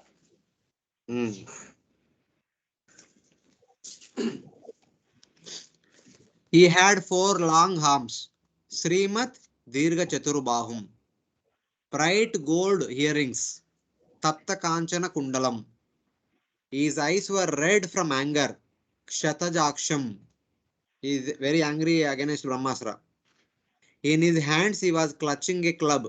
Gada Panim. He was holding only club. He was not having Shankha Chakra Gada. All those things are not mentioned. He wandered everywhere and all over the womb, swinging the club, which shone like a meteor. Paribramantam Ulkabam. The Supreme Lord is seen now here, little later here, there, like that he was traveling all over the womb of Uttara, trying to nullify the effect of Brahmasra. Whirling above around is Gada, Kaumodaki Gada, to destroy the Brahmasra. So that's how he appeared to be like a meteor. Ulka. Shooting star, Prabhupada writes. Shatajaksham means his eyes became red because of anger due to that Brahmasra. So it's like that. So in the purport, Prabhupada writes one important point that Rake Krishna Mareke, Mareko, Mare Krishna, Rakeko. If Krishna want to save someone, no one can kill him. If Krishna want to kill someone, no one can save him. So that point only Prabhupada elaborates. Since Pariksit Maharaj is going to be a great devotee, how can Lord Krishna allow him to die abruptly? So Lord Krishna personally came forward and saved him. So in that way. Astra Teja Swagadaya Niharam Iva Gopati Vidamantam Sannikarshe Parya Ekshataka Ityaso. The Lord was thus engaged in vanquishing the radiation of the Brahmastra, just as the sun evaporates a drop of dew. He was observed by the child who thought about who he was. Seeing that form nearby, annihilate the Brahmasra with his club, just as the sun dissipates frost. In the winter season, every day morning we have so much fog all over. But after sun rises, maybe 1 hour or later, everything is disappear. So like that, by the presence of the Supreme Lord, entire Brahmasra became nullified. There are no more trace of Brahmasra there. So Pariksit considered in his mind, who is that? First there is a weapon came, intense heat produced like a forest fire. Suddenly one more person came like a shooting star and he destroyed that fiery weapon. Who is this person? So like that he thought, while in the womb itself. Like the sun destroyed the frost, Lord Krishna destroyed the Brahmasra. Pariksit Maharaj considered, who has saved me? Who has saved me? By those material senses, by material stances, even though he is not related to me. I don't know this person, who is he, but somehow he came and saved me. So like that, Pariksit Maharaj was thinking in his mind within that womb of Uttara.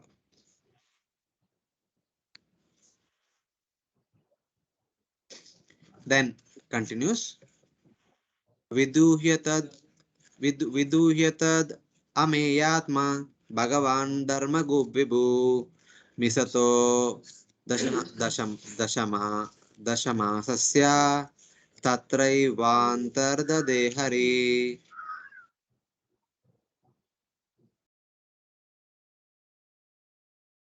While thus being observed by the child, the Supreme Lord, personality of Godhead, the super soul of everyone, and the protector of the righteous, who stretches in all directions and who is unlimited by time and space, disappeared at once. Yeah. The Lord, maintaining his reputation of being affectionate to his devotees, inconceivable in form, and also as a thief, having destroyed the Brahmastra, disappeared at that spot from the sight of the child, who was about to become 10 months in the womb. The Lord came, destroyed the Brahmastra, and disappeared. In the meantime, like a thief, he stole away the heart of Pariksit Maharaj. So that is the intent. Dharmagu means the Lord who maintains his quality of being affectionate to his devotee. So Lord continues to maintain that quality, that he is very much affectionate, he is very much caring his devotees.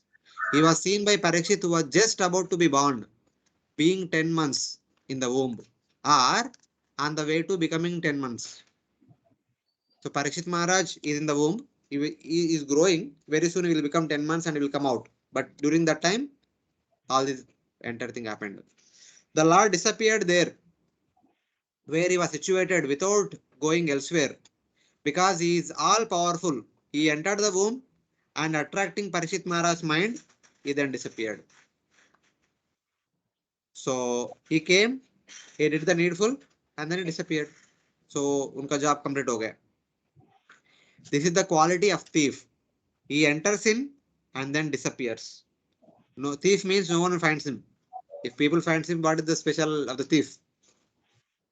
Thief comes and steals away the important property and goes away. Important jewelry or something like that. Like a deceitful night plover, deceitful night thief, he had entered into the womb and he stole it successfully and he disappeared. The entire life, Pariksit Maharaj searching after that person. Who is that person? Came in my when I was in the womb and protected me and attracted me, something like that. So then, after the disappearance of the Supreme Lord, what happened? Tata sarva gunodarke sanukula grahodaye jajne vamshadara pandor bhuya pandor ivaujasa. Thereupon, when all the good signs of the zodiac gradually evolved, the heir apparent of Pandu would be exactly like him in the prowess took birth. Tata, thereafter, as the ascendant filled with favorable planets, that means, and a good muhurta time, fine auspicious time, which would later manifest all good qualities, the maintainer of Pandu's lineage, similar to Pandu himself in strength, was born. Eventually, after being protected by Lord Krishna, after some time, at an auspicious moment when all the planets are situated in an auspicious position, Pariksit Maharaj took birth. Sarva Guna Udaraka means in the future all good qualities would manifest. When he was born, there was a conjunction of favorable planets in the ascendant. So basically, in our birth chart, the astrologer will see that, okay, at the time of your birth, these are the positions of the planets. Based on this, your life will be like this. Because the position of the planets at the time of birth are very much important. Because they can determine what is going to happen in our entire life. So whenever Lord appears, whenever great devotees appear, they appear at a auspicious moment. So that so it is like that. So there are some insights which devotees might be interested in. So someone can read the whole purport. Hare Krishna, someone online can read the whole purport. So because most of the devotees are like Grosas, might be interested in this subject matter, astrology. Astronomical calculations of solar influences upon a living being are suppositions, but are factual. Hare Krishna Mataji, your voice is very much interrupting. So it may not record, others may not follow. Someone else can read kindly. Shall I try, Hare Prabhuji? Krishna. Yes, yes. Astronomical calculations of stellar influences upon a living being are not suppositions, but are factual, as confirmed in Srimad Bhagavatam. Every living being is controlled by the laws of nature at every minute, just as a citizen is controlled by influence of the state. The state laws are grossly observed, but the laws of material nature, being subtle to our gross understanding, cannot be experienced grossly. As stated in Bhagavad Gita 3.9, every action of life produces another reaction, which is binding upon us. And only those who are acting on behalf of Yagya, that is Vishnu, are not bound by reactions. Our actions are judged by higher authorities, agents of Lord, and thus we are awarded bodies according to our activities. The law of nature is so subtle that every part of our body is influenced by respective stars, and a living being obtains his working body to fulfill his terms of imprisonment by manipulation of such astronomical influence. A man's destiny is therefore ascertained by the birth time constellation of stars, and a factual horoscope is made by a learned astrologer. It is great science, and misuse of science does not make it useless.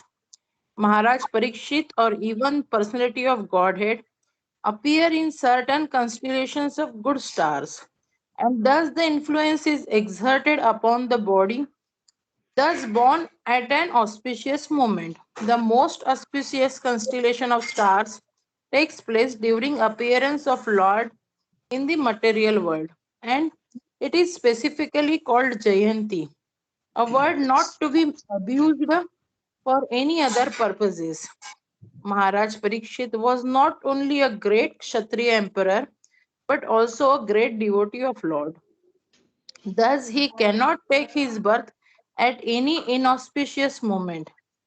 As a proper place and time, as a proper place and time is selected to receive a respectable personage, so also to receive such a personality as Maharaj Parikshita, who was especially cared for by the Supreme Lord, a suitable moment is chosen when all good stars assemble together to exert their influence upon the king. Thus he took his birth just to be known as great hero of Srimad Bhagavatam. This suitable arrangement of astral influences is never a creation of man's will, but it is the arrangement of superior management of the agency of Supreme Lord. Of course, the arrangement is made according to the good or bad deeds of living being. Herein lies the importance of pious acts performed by the living being. Only by pious acts can one be allowed to get good wealth, good education, and beautiful features. The samskaras of the school of Sanatan Dharma, that is, man's eternal engagement, are highly suitable for creating an atmosphere for taking advantage of good stellar influences. Therefore, Garbhadhana Samskara, or the first seedling purificatory process prescribed for the higher caste, is the beginning of all pious acts to receive a good, pious, and intelligent class of men in human society. There will be peace and prosperity in the world due to good and sane population only. There is hail and disturbance only because of the unwanted insane populace addicted to sex indulgence. Thank you, Prabhuji. Hare Krishna. Thank you, Mataji, for reading this. See, this is one of the important aspects. Culturally, we follow, and this also may plays a major role in our some of the importance of samskara that we perform at our homes. For example, especially at the time of birth, the birth chart is prepared so that what will happen to this person in the future, what kind of life he is going to have, that is being understood. Later on, whenever there are some problems, they also take the consultation of some of the astrologers to understand why things are happening the way they are happening, and also they look for some remedies in order to come out of the current disturbances, etc. And more importantly, especially at the time of marriage, the parents are really concerned about whether my son or daughter are going to get a worthy partner, so that both of them can live happily for the rest of the life. So such kind of things are there. So there is the importance of the understanding of the stellar positions and their influences, etc., etc. So this Prabhupada says that this is actually very important science, but but unfortunately we don't have the proper teachers or the proper astrologers who can tell what is what. So that is what we are lacking. So that sometimes we may dismiss the entire astrological science also due to lack of proper teachers of the subject matter. But actually the science is not improper, but the science being dealt with the people, they may not be proper. That is what we have to see. This is very simple. For any marriage to happen, everyone looks after a muhurta. Does any marriage takes place abruptly, just like that, whenever they want, wherever they want? Hare Krishna, I am asking devotees. No, Prabhuji. No, Prabhuji. No. Generally, at least the people who are respectable towards Indian Vedic culture, they don't do it. They generally try to do the marriage in some temple and at an auspicious muhurta, which is decided by the priest. So everything is done properly. So it is like that. Here devotees are telling that nowadays they don't follow. Of course, nowadays maybe by the influence of Western culture, we don't follow. That is another thing. But actually, in the past, the marriages generally used to happen in the temples or in their homes only at an auspicious muhurta. But nowadays things are becoming so congested, and we are going to the function halls and doing like a private program. The function hall culture is like an emergency. We don't have any alternative. That is not actually proper. At least in the Vedic days, the marriages used to happen either in their respective homes or in the temples. Because in the Vedic days, the temples are very huge. They used to have a lot of open space. All the marriages used to happen there only, in the vicinity of the Supreme Lord, seeking the blessings of the Supreme Lord. And of course, those days marriages also would last for life. So nowadays things are entirely different. Our culture is slowly changing nowadays. No need to make such kind of derogatory statements, but it is changing nowadays. Things are changing. So people does not even want to get married. New concepts are coming up. They just want to stay together, live together, and then part each other. There no need to take up all these responsibilities of this, that, this, those, so many other things. Yeah, they say that anyway divorce rate is increasing. What is the point in getting into marriage? Married. So live life king size, like that they say. But that is the unfortunate situation. So now, Sudha Goswami continues. Hare Krishna, Prabhuji. Hare Krishna. Prabhuji, I wanted to ask regarding, we see that many children are born, during auspicious time. So, does that mean that their, life will also be very nice? Like many devotee kids, they are born during Janmashtami or Gaur Purnima or so many. We hear that. So, I just wanted to ask you, Prabhuji, how. No, don't worry so much. You can prepare a birth chart for the time of the birth of the child and approach a astrologer. They will tell. And they can at least, if the astrologer is good, learned person, they can actually tell many of the things that can happen in that child's life, that person's life. That is there. But as a simple, as a guessing factor, we can say that generally we say that when somebody passed away on Ekadashi day, etc., we say that this person is so fortunate. He died in Brahma Murta on Ekadashi and festival day, so they will attain good destiny. Of course, that is always there. That is there. Similarly, when a person born on auspicious tithi, At least we have to give that benefit of doubt that they were at least pious in the past. If the pious environment is given to them, they will continue to remain pious. If they are exposed to impious environment, there is a chance that they may also get diverted. So that is the responsibility of the parents to provide good and proper environment for the children while they are growing. So it is like that. Even though they might be born in auspicious thithis, if the circumstances or the environment is not religious, they may become attracted to the modern, the so-called advanced culture. Yes, Prabhuji. Mm. Thank you, Prabhuji. Hare Krishna. I'm just repeating the words of Govind Prabhu. I'm not saying anything on my own. These are all Govind Prabhu's words.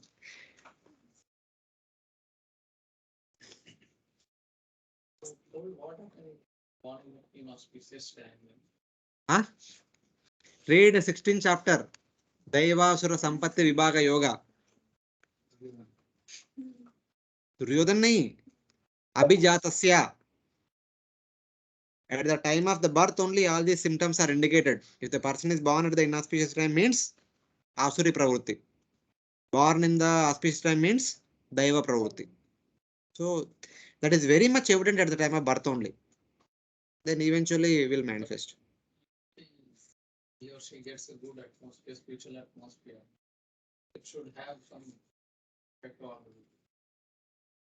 It all depends whether if they want to change, if they are transformed by the spiritual atmosphere, they will transform. If they are not, whatever best you may provide, nothing will happen.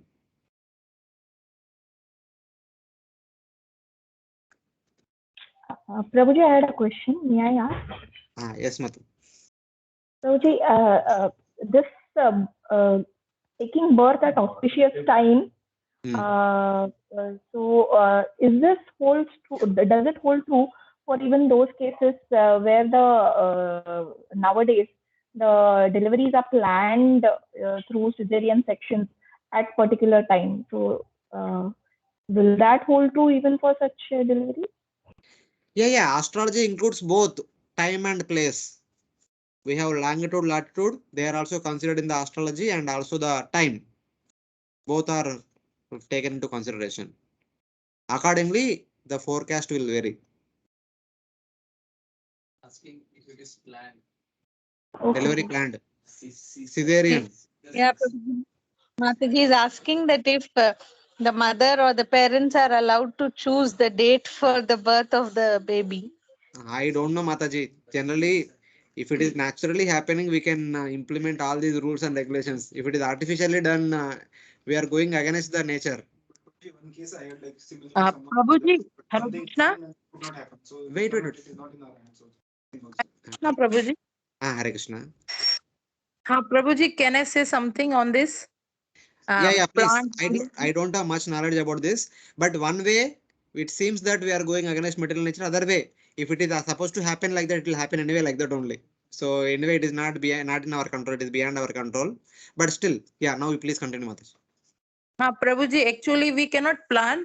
Many a times some people plan this elective cesarean section, but if Lord does not allow, previous day they have to do emergency cesarean section for the same baby. Means if only Lord wants that this child should be born at this moment, then only he or she will be born.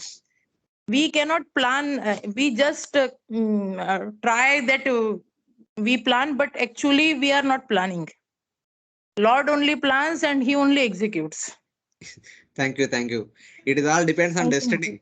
According to destiny, according to their past karma, whenever they are supposed to be born, either as a natural delivery or through artificial cesarean delivery, so it will happen at that time only. So in that way, because some people asked us the question that if suppose some children are born through cesarean, but they are not grown up properly, they are put into incubator, and maybe after 24 hours they are taken out. So which is the time of their birth? The birth of taking out of the womb or birth of coming out of the incubator? So this is some technical question. I said I don't know all the details. So it's now things are anyway, they are not like natural Vedic way happening. So sometimes it is difficult to correlate everything. Hare Krishna Prabhuji, Thank you, Prabhuji. an Yes, observation that there are twins born, but one child of the twin has a very good life, but the other child suffers. So, like you said, I think it all depends on the karma or the past life or of the person. I mean, they are yes, born, yes, yes. together, but they have Karma. different, lives. Hmm. Yes. Yeah, that is also another question. If two people are born together at the same time, at the same place, then their forecast will be same. From the chart point of view, seems to be same. Because chart is only considering time and place. But there is subtle karma also. Karma is only belongs to the individual. So that is also there. That's why the learned astrologers does not depend only on the chart. They also consider into the palm. They also see the palm. And they also see the entire face. There are many subsections in the astrology. It is only not completely on what do you say, chart. It also has some other additional things also. Seeing all those things, they actually come out with the proper analysis. But one conclusion is that Shastra is proper. The speaker may not be proper. That is the problem. So different astrologers might say different things because everyone had studied differently. So their predictions are different. So Shastra is proper only. So in that way, Srila Prabhupada always would he would never travel on Thursdays. Prabhupada would never travel on Thursdays. He had that he heard from his parents. So wherever he want to go, he will see first. Okay, which day it is. Something like that. I don't know. You ask Prabhupada only. Consider inauspicious something. I don't know. Whatever the reason, he followed as a family custom and he followed it all the way till the end. One may dismiss, you are already a devotee, why do you follow all these things? Give up. You are transcendental. No need to follow. Not like that. Everything at their place. So it's like that.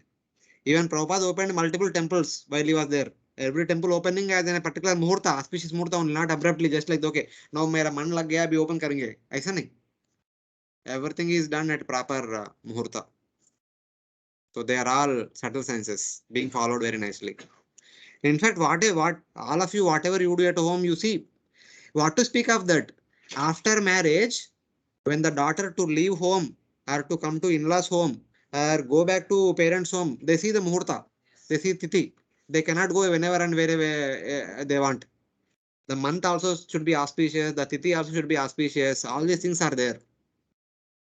So if the days are not auspicious, they stay back only, they don't come. So it's like that. These are all considered actually in our culture, Vedic culture.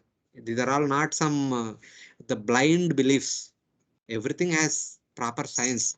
The only thing we may not Yeah, know. Prabhuji, also Rahu Kalam. We see, we don't do anything good during the Rahu Kalam period. Yes. Such kind of things many are there. In the thumb, generally, saying a devotee also says that on Ekadasi, you should not do anything. This type of material activity, like marriage and this also. So, what is the reason on Ekadasi day? Ekadashi marriage happens. You should not offer grains normally. Shadi mein Grains वगैरह. If it is devotee community, you should not offer. Ekadasi, it is marriage because the people in Ekadasi, if you are doing any activity other than a spiritual activity, will not sustain for life. ऐसा मत बोलो. Ekadashi. See, marriage is Varnasrama dharma. Devotional service is Vaishnava dharma. So both are see them differently. Don't see them, combine them. Marriage is a duty according to Varnasrama dharma. So Bhakti is transcendental, is beyond three modes of material nature. So marriages will happen on Ekadashi. So any auspicious activity that we do at our home, we can do on Pratipad, Tritiya, and Chaturthi, Panchami, Saptami, not Ashtami also, not like that. Some tithis we should not do. And Dashami, Ekadashi, Trayadashi, and Paurnami, not Amavasya. There are few days in a fortnight we should do any auspicious activities. We cannot do every day and any day.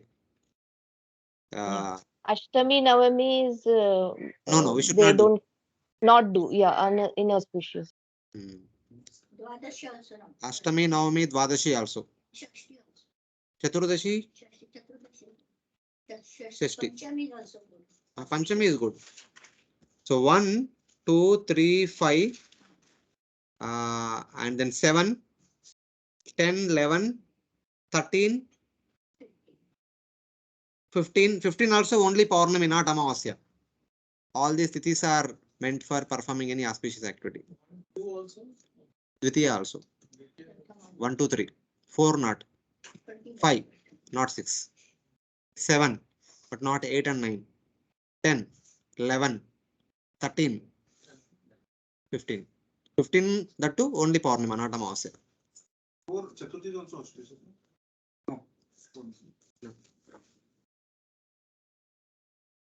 तस्य प्रीता महाराजा विप्रेर्दौम्य कृपादिभिः जातकं कार्यमासा वाचयित्वा च मङ्गलम् हिरण्यं गां महिं ग्रामान् अस्ति अश्वान् नृपतिर्वरान् प्रादात् स्वर्णं च विप्रेभ्यः प्रजातीर्थे सतीर्थवेत्.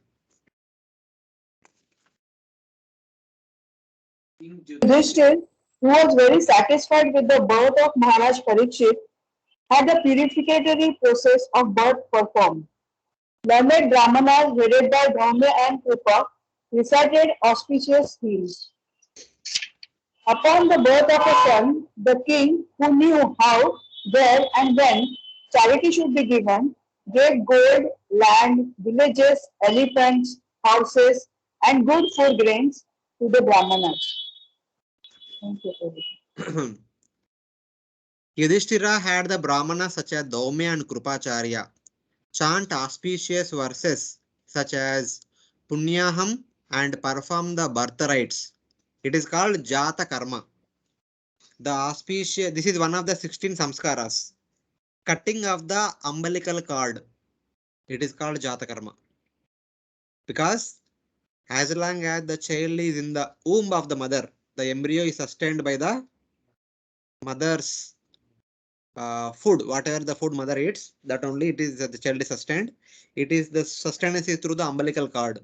So when the child comes out of the womb, the umbilical cord is cut.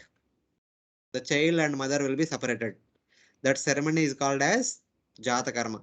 Afterward, the child is bathed, and then the birth chart is being prepared and the forecast is being read. This entire thing is called as Jata Karma ceremony. On the auspicious occasion of the birth, the best of kings, Yudhishthira, knowing the proper time to give charity, gave the Brahmanas, gave all the assembled Brahmanas who came there to perform Jata Karma ceremony. Yudhishthira Maharaj gave gold, cows, land, villages, elephants, horses, and best quality of food. All these things were given to all the assembled Brahmanas. So here is the importance of Jata Karma ceremony is being presented. So request some devotee being read this purport also. Hare Krishna. Hare Krishna. There is a need for a good and intelligent class of Brahmanas who are expert in performing the purification processes. Mataji Hyderabad గ్రూపే కదా, ఒక్క నిమిషాలు ఆగండి Mataji. Mataji, please kindly unmute yourself and continue reading. Hare Krishna. Prabhuji, Dandavad. There is a need for good and intelligent class of Brahmanas who are expert in performing the purificatory processes prescribed in the system of Varnasrama Dharma. Unless such purificatory processes are performed, there is no possibility of good population. And in the age of Kali, the population all over the world is of Shudra quality or lower for want of this purificatory process. It is not possible, however, to revive the Vedic process of purification in this age for want of proper facilities and good Brahmanas. But there is the Pancharatrika system also recommended for this age. The Pancharatrika system acts on the Shudra class of men. Supposedly, the population of Kali Yuga, and it is prescribed purificatory process suitable to the age and time. Such a purificatory process is allowed only for spiritual upliftment and not for any other purpose. Spiritual upliftment is never conditioned by higher or lower parentage. After the Garbhadhana purificatory process, there are certain other samskaras like Simanto Nayana, Sadha Bhakshanam, etc. During the period of pregnancy, and when the child is born, the first purificatory process is Jata Karma. This was performed duly by Maharaja Yudhishthira with the help of good and learned Brahmanas like Dhaumya, the royal priest, and Kripacharya, who was not only a priest but also a great general. Both these learned and perfect priests, assisted by other good Brahmanas, were employed by Maharaj Yudhishthira to perform the ceremony. Therefore, all the samskaras, purificatory processes, are not mere formalities or social functions only, but they are all for practical purposes and can be successfully performed by expert Brahmanas like Dhaumya and Kripa. Such Brahmanas are not only rare but also not available in this age. Therefore, for the purpose of spiritual upliftment in this fallen age, the Goswamis prefer the purificatory process under Pancharatrika formulas to the Vedic rites.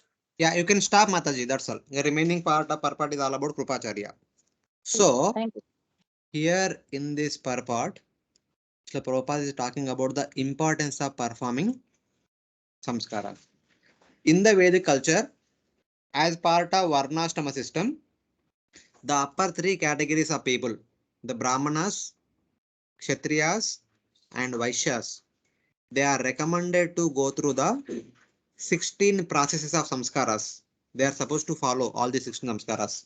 The Shudras cannot follow these rigid rules and regulations, so they are kind of given excuse. They don't need to follow all the samskaras, but they will follow some of the samskaras which are very essential, such as Vivaha samskara. They may not be able to follow all the Garbhadana samskara, etc., which are very rigid and very strong, very strict. So, but they need to follow at least Vivaha samskara and Anteshti samskara. These are Namakaran samskara, Vivaha, and Anteshti. Some of the crucial samskaras, even they are also supposed to follow. May not be all others. But for other three upper people, there are 16 samskaras. The list is Garbhadana samskara. Then Pumshavana samskara, which is generally performed at 3 to 5 months of the pregnancy period. Pumshavana samskara is performed for two reasons. One reason is to strengthen the health of the embryo. Whoever child, whether it is male or female in the womb, in order to strengthen the health of that embryo, the Pumshavana samskara is performed. And also, from the cultural Varnasrama point of view, the parents are advised to beget one son at least. If not every time son, but at least among many children, they should have at least one son in order to continue the lineage, in order to perform Shraddha ceremony after their death, etc. etc. So, for that also Pumshavana samskara helps. Pumshavana samskara will convert the female child into male by performing the samskara. Not gender transplantation. It will happen in the womb only. Because the gender will start manifesting at the time of 5th month. Bhagavatam 3rd canto very clearly mentions the 5th or 4th month. The gender starts manifesting. But before that only, the Pumshavana samskara should be performed so that the child will be a male child in order to perform the necessary Vedic duties. Then the next one is Simantonayana samskara. Parting the hair and feeding the first grains to the child in the womb during 5 to 7 months. When the child in the womb about 5 to 6 months, the child starts feeling hunger. The first food should be given. So during the Seemantanayana Samskara ceremony, the mother is given all the sweet items, so that all those sweet items which are very special will be given to the child in the womb. And as Prabhupada writes, even though people perform all these ceremonies as a social ceremony, but actually they are not social, they are actually very essential ceremonies. They need to be performed in a Vedic way in order to make sure that they will invite the pious devotee child in this world. Then the next one is Soshanti Homa for safe delivery. So after between 7 to 9 months, they need to perform a Soshanti Homa Samskara for the safe delivery. Then after the delivery, there is Jata Karma Samskara. At the birth, cutting the umbilical cord and preparing birth chart, offering auspicious blessing to the newly born child by all the visiting Brahmanas. Then sixth one is Nishkramana, first coming out of the child. After the birth of the child, the mother and child will be in Suti Gruha only, at least for 1 month. Not 1 month, at least some 2-3 weeks. They don't come out only. Then there is a ceremony called as Nishkramana. The first time the child comes out. And then eventually there is Namakarana Samskara, the name giving ceremony. For the Brahmanas, they give name within a month. For the Kshatriyas, within 3 months.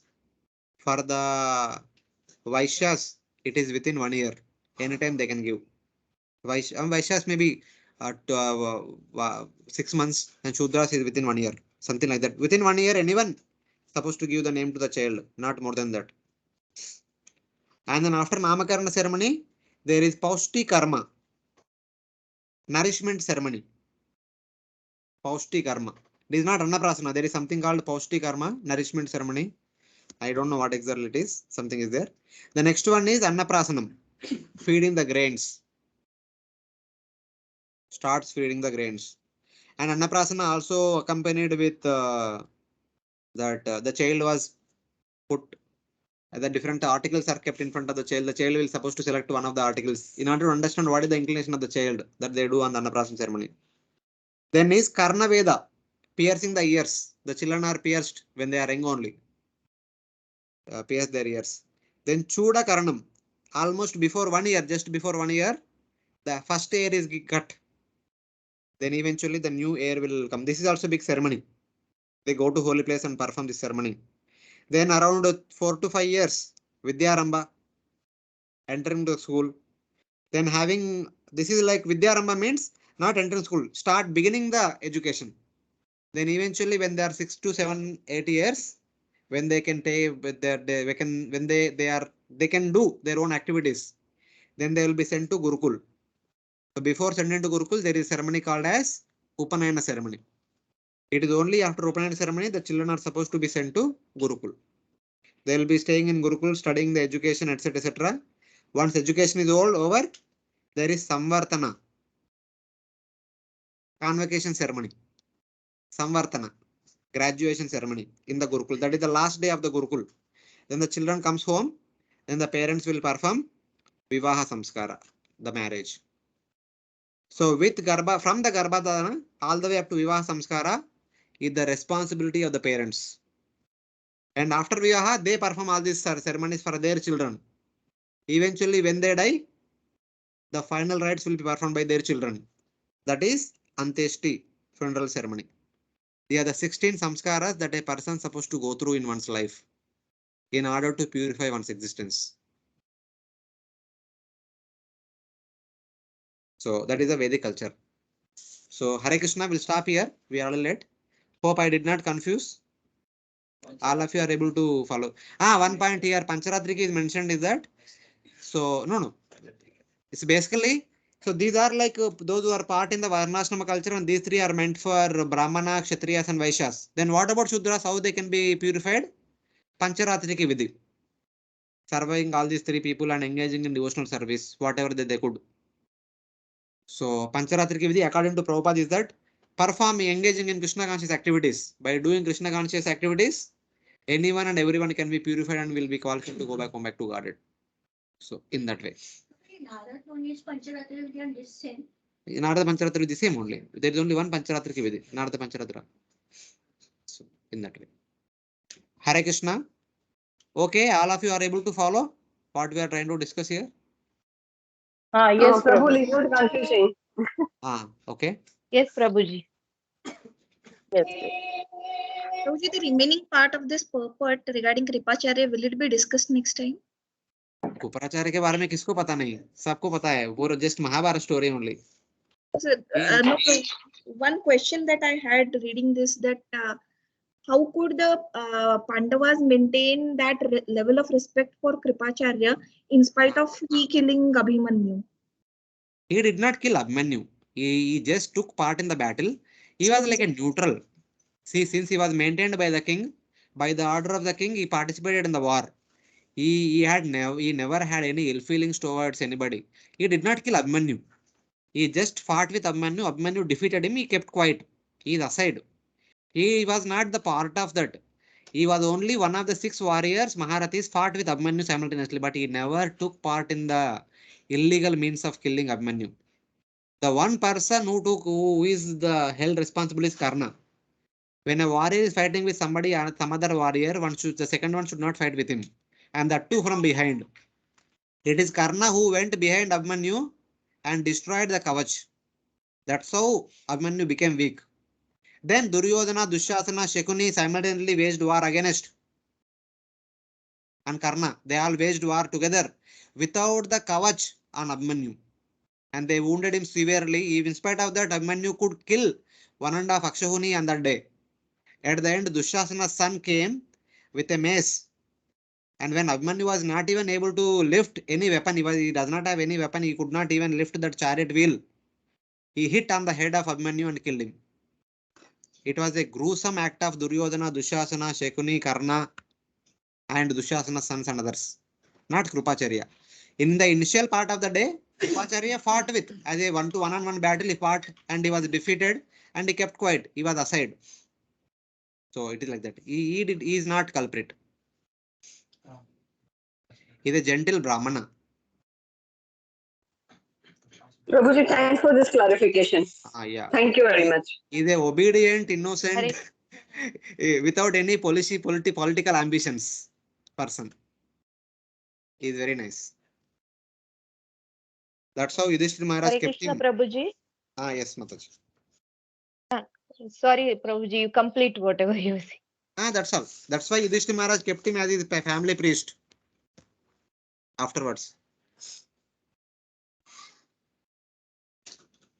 Hare Krishna. Yeah, I was having always this wonder why the Kripacharya was the priest of Yudhishthira Maharaj in the assembly. I was always having this question. Thank you for clarification. And thanks, Mataji, for asking this question. Hare Krishna. We'll Krishna, stop here. Prabhuji. Yes. One more small doubt, Prabhuji. There is this Pariksit Maharaj saw the Lord in the womb. The similar lines, there is a bhajan of Bhakti Vinod Thakur, Bhuliya Tumhara. And I have heard, of course, from parents and grandparents and all, ki every child is given darshan. Every child is given darshan of the Lord. So, is there any other reference? Only a fortunate people will be having darshan of the Lord, not darshan, remembrance of the Lord while in the womb.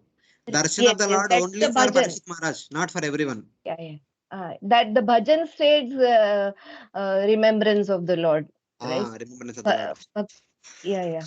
So all the children, like all will be having that remembrance. Once they come out, they get entangled and they forget. No, not like all will not have. Only few fortunate devotee souls, those who were devotees in the previous births, they will only have remembrance of the Lord. Not everyone.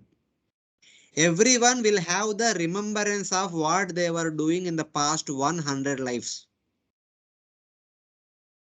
What were their desires, what they wanted to do. That will be remembered, but not the Lord. Only a few fortunate devotee souls will remember the Lord in the womb. And person like Pariksit Maharaj get to see. Okay, okay, Prabhuji. Clear now. Repents when inside the womb, it repents that. All of us repent, but fortunate jiva, fortunate devotee jiva, remember the Lord. We repent, but we don't know what is the reason. Lord, we don't remember. No, reason is simple ना. Staying in the womb, everyone will repent ना. अभी prison cell में रहेगा तो कौन आनंद रहेगा? वैसे ही है, simple. Or repent or we pray for God, pray to God. We don't pray. Only the devotee jiva prayed.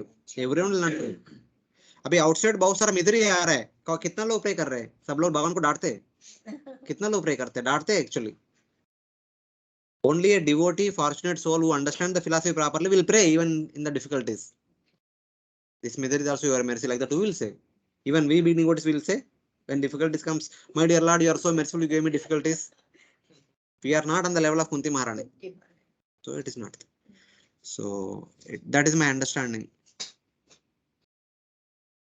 Hare Thank you, Krishna. Prabhu. Thank you. Hare Krishna. Hare Krishna. Okay.